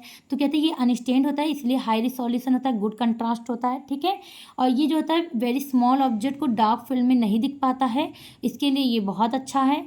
जो चीज़ें डार्क फील्ड और ब्राइट फील्ड में नहीं दिख पाते वो हम यहाँ पर देख लेते हैं। तो आपको ये समझ में आ गया होगा ना, ऑब्जेक्ट यहाँ से प्रिंसिपल भी समझ में आ गया होगा कि हाई इंटेंसिटी की वजह से लाइट की हम ऑब्जेक्ट को देख लेते हैं। अब चलिए इसका एडवांटेज देखिए। तो ये जो फेस कंट्रास्ट माइक्रोस्कोपी होता है, ये स्मॉल लिविंग सेल को आसानी से दिखा भी सकता है, उसके बारे में जानकारी भी दे सकता है। फिर ये ट्रांसपेरेंट ऑब्जेक्ट को बहुत अच्छे से विजिबल कराता है। ट्रांसपेरेंट क्यों, जो ऑब्जेक्ट सिंपली हम देख नहीं पाते हैं किसी भी माइक्रोस्कोपी से, हम फेस कंट्रास्ट से आसानी देख पा रहे हैं। और यहाँ पर हमको अनस्टेन्ड स्पेसिमेन यूज होता है, ठीक, जिसमें हमको स्टेनिंग या कलर का ज़रूरत नहीं पड़ रहा है। अब आप देखेंगे इसका डिसएडवांटेज, तो जो अगर स्पेसिमेन बहुत मोटा रहेगा, ठीक, तो लाइट जो होता है वो सही से पास नहीं हो पाएगा, क्योंकि मोटा होने की वजह से लाइट कुछ यहीं टकरा कर यहीं रुक जाएगी। तो इस वजह से जो स्टेन होगा वो बहुत थिक होगा, तो लाइट का फेस कंट्रास्ट सही से काम नहीं करेगा। दूसरी चीज़, natural colour of cell not seen. कभी कभी कुछ बैक्टीरिया होता है वो ट्रांसल्यूसेंट होता है, या बोल दो कि ट्रांसपेरेंट होता है, या बोल दो कि कलरलेस होता है। अब जो कलरलेस है वो बैक्टीरिया जैसे स्पेसिमेन पे रखा गया सैंपल, अब इस सैंपल स्पेसिमेन में पता ही नहीं चल रहा है कि हमारा है कहाँ सैंपल, ठीक। तो ऐसे बैक्टीरिया में कभी कभी बहुत दिक्कत होती है या नहीं दिख पाता है, ठीक। अब आता है यूज़फुल। तो ये यूज़फुल होता है लिविंग सेल के लिए, सेल कल्चर के लिए, माइक्रो ऑर्गेनिज्म को देखने के लिए। हाई कंट्रास्ट इमेज की वजह से ट्रांसपेरेंट ऑब्जेक्ट भी बहुत बार ऐसा होता है अच्छे से दिख जाता है, और बिना किसी स्टेनिंग, बिना किसी कलर के लिए। तो इसका सबसे अच्छा एप्लीकेशन ये है। तो यहाँ से फेस कंट्रास्ट माइक्रोस्कोपी कंप्लीट होता है। अब अगला आपको दिखाएंगे, तो चलिए अब देखते हैं डार्क फील्ड माइक्रोस्कोपी। अब डार्क फील्ड मतलब होगा डार्क बैकग्राउंड। इससे पहले समझ लेते हैं कि ब्राइट फील्ड क्या होता है और डार्क फील्ड क्या होता है। तो देखिए, जैसे ब्राइट फील्ड माइक्रोस्कोपी था, तो ब्राइट माइक्रोस्कोपी में क्या होता था कि हम एक लेते थे मिरर, ठीक। अब ये लाइट जो होता था वो पास होता था, ठीक, ऑब्जेक्टिव लेंस के कंडेंसर के पास पहुंचता था। अब ये कंडेंसर इसको पहुंचा देता था सैंपल के पास डायरेक्ट। कंडेंसर का काम ही है कलेक्ट करके लाइट को पहुंचाना। अब ये पहुंचाया, यहाँ पर रखा हुआ सैंपल, लेकिन ये सैंपल तभी दिखेगा जब इसमें स्टेन लगा हो। स्टेनिंग मतलब डाई या कलर, क्योंकि ये कलरलेस सैंपल होगा। अब कलरलेस है तो ये सैंपल और स्पेसिमेन एक ही कलर में है, तो ये सही से नहीं दिख पाएगा। कंडेंसर तो ठीक है, कंडेंसर कलेक्ट करके लाइट को पहुंचा दिया स्पेसिमेन के पास। स्पेसिमेन में रखा हुआ सैंपल बैक्टीरियल सेल नहीं दिखेगा क्योंकि वो कलरलेस है, तो हम इसको स्टेनिंग कर देते हैं। क्या कर देते हैं, कलर कर देते हैं। अब ये कलर हुआ हुआ अच्छा आसानी से इस पर दिख जाता है। तो इससे क्या होता था, कुछ सैंपल तो ठीक है दिख गया, कुछ स्टेन करते वक्त ही मर जाते थे या डेड हो जाते थे सेल। कुछ बैक्टीरिया डेड हो जाते थे स्टेनिंग के टाइम पे, तो इसकी वजह से बैक्टीरिया सीन नहीं होता था। और जब ये सैंपल यहाँ से दिखता था स्टेन करने के बाद, तो ये होता था ऑब्जेक्टिव लेंस के पास पहुँचाता था, और ये ऑब्जेक्टिव लेंस आई पीस के पास पहुँचा देता था, तो आसानी से सैंपल दिख से आता था। लेकिन यहीं कुछ होता क्या था, स्टेनिंग की वजह से बैक्टीरिया डेड हो जाता था, तो नहीं दिखता था। अब आता है डार्क फील्ड। अब डार्क फील्ड के लिए बाबू बस इतना सोचो, डार्क फील्ड माइक्रोस्कोपी एक डार्क बैकग्राउंड को लेता है, ठीक। ये आपको समझ में आ रहा है, डार्क का मतलब डार्क बैकग्राउंड। अब सोचो कि मतलब एक कमरा है, अब यहाँ पर आपने एक सैंपल रख दिया, मतलब यहाँ पर एक इंसान को खड़ा कर दिया, और ये पूरा कमरा कर दिया अंधेरा, यहाँ कुछ नहीं, पूरा अंधेरा। अब आप एक लाइट मारते हैं सिर्फ इस पर, क्या होता है कि सारे तरीके से लाइट चारों तरीके से सिर्फ इसी इंसान पे आता है, तो ये इंसान तो हाईलाइटेड और बहुत अच्छे से क्लियर दिखेगा।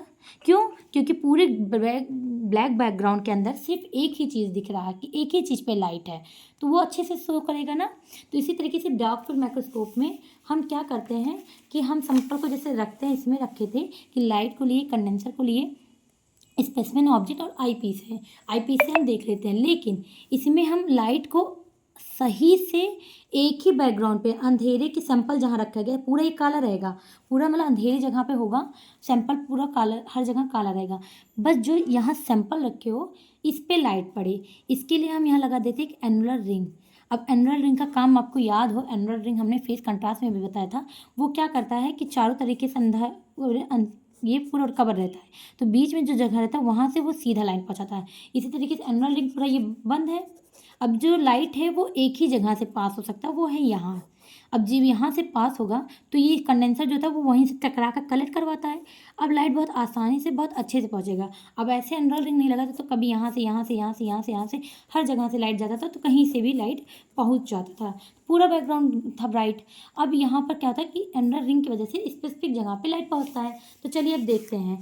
तो डार्क फील्ड माइक्रोस्कोपी जो होता है, तो microscopy which form a bright image against the dark background. तो पूरा बैकग्राउंड का अंधेरा रहता है, डार्क रहता है, उसमें इमेज को ब्राइट किया जाता है, तो इसके लिए डार्क फील्ड माइक्रोस्कोपी यूज होता है। इसमें हम अनस्टेन, जिसको हमको स्टेन करने की जरूरत नहीं है। अब कोई भी अंधेरा बैकग्राउंड में एक चीज़ पे लाइट जाएगी तो वो तो आसानी से दिख जाएगा, उसके लिए हमको कोई स्टेन करने की जरूरत नहीं पड़ती है, और ट्रांसपेरेंट माइक्रो ऑर्गेन्स को भी आसानी से देख पाते हैं। ये जो होता है पैराबोलाइड और कार्डोइड जो होता है कंडेंसर का यूज किया जाता है। अब देखिए, जो डार्क फील्ड बैकग्राउंड होता है, इसकी वजह से dark field microscopy contrast between the object and surrounding field में, मतलब जो डार्क फील्ड माइक्रोस्कोपी होता है वो डार्क बैकग्राउंड का यूज करता है, कंट्रास्ट करता है ऑब्जेक्ट पे, और जब ऑब्जेक्ट पे सब ये लाइट पहुंचती है तो ब्राइट कर देता है, ऑब्जेक्ट को आसानी से दिख जाता है।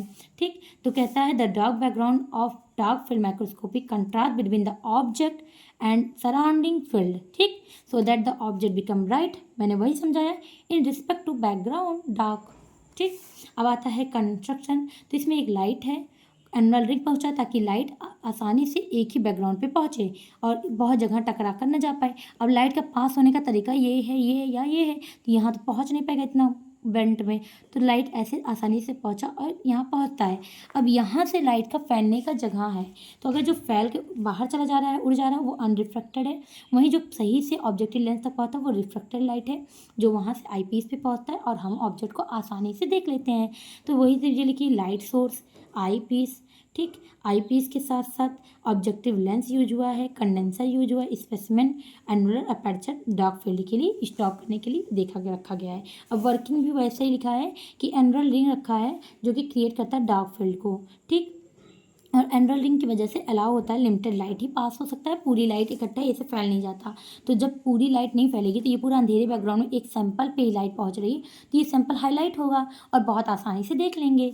ठीक, फिर कहता है the inter the light condensed on specimen by condenser, specimen में पहुंचता है कंडेंसर से पास होकर लाइट, फिर सम लाइट जो होता है वो रिफ्लेक्टेड होता है ऑब्जेक्टिव लेंस पे, और कुछ बाहर निकल जाता है अनरिफ्लेक्टेड। फिर वहाँ पर पहुँचने के बाद बहुत क्लियर ऑब्जेक्ट सीन होता है। वही चीज़ें मैंने समझाई थी, ये बहुत आसान है।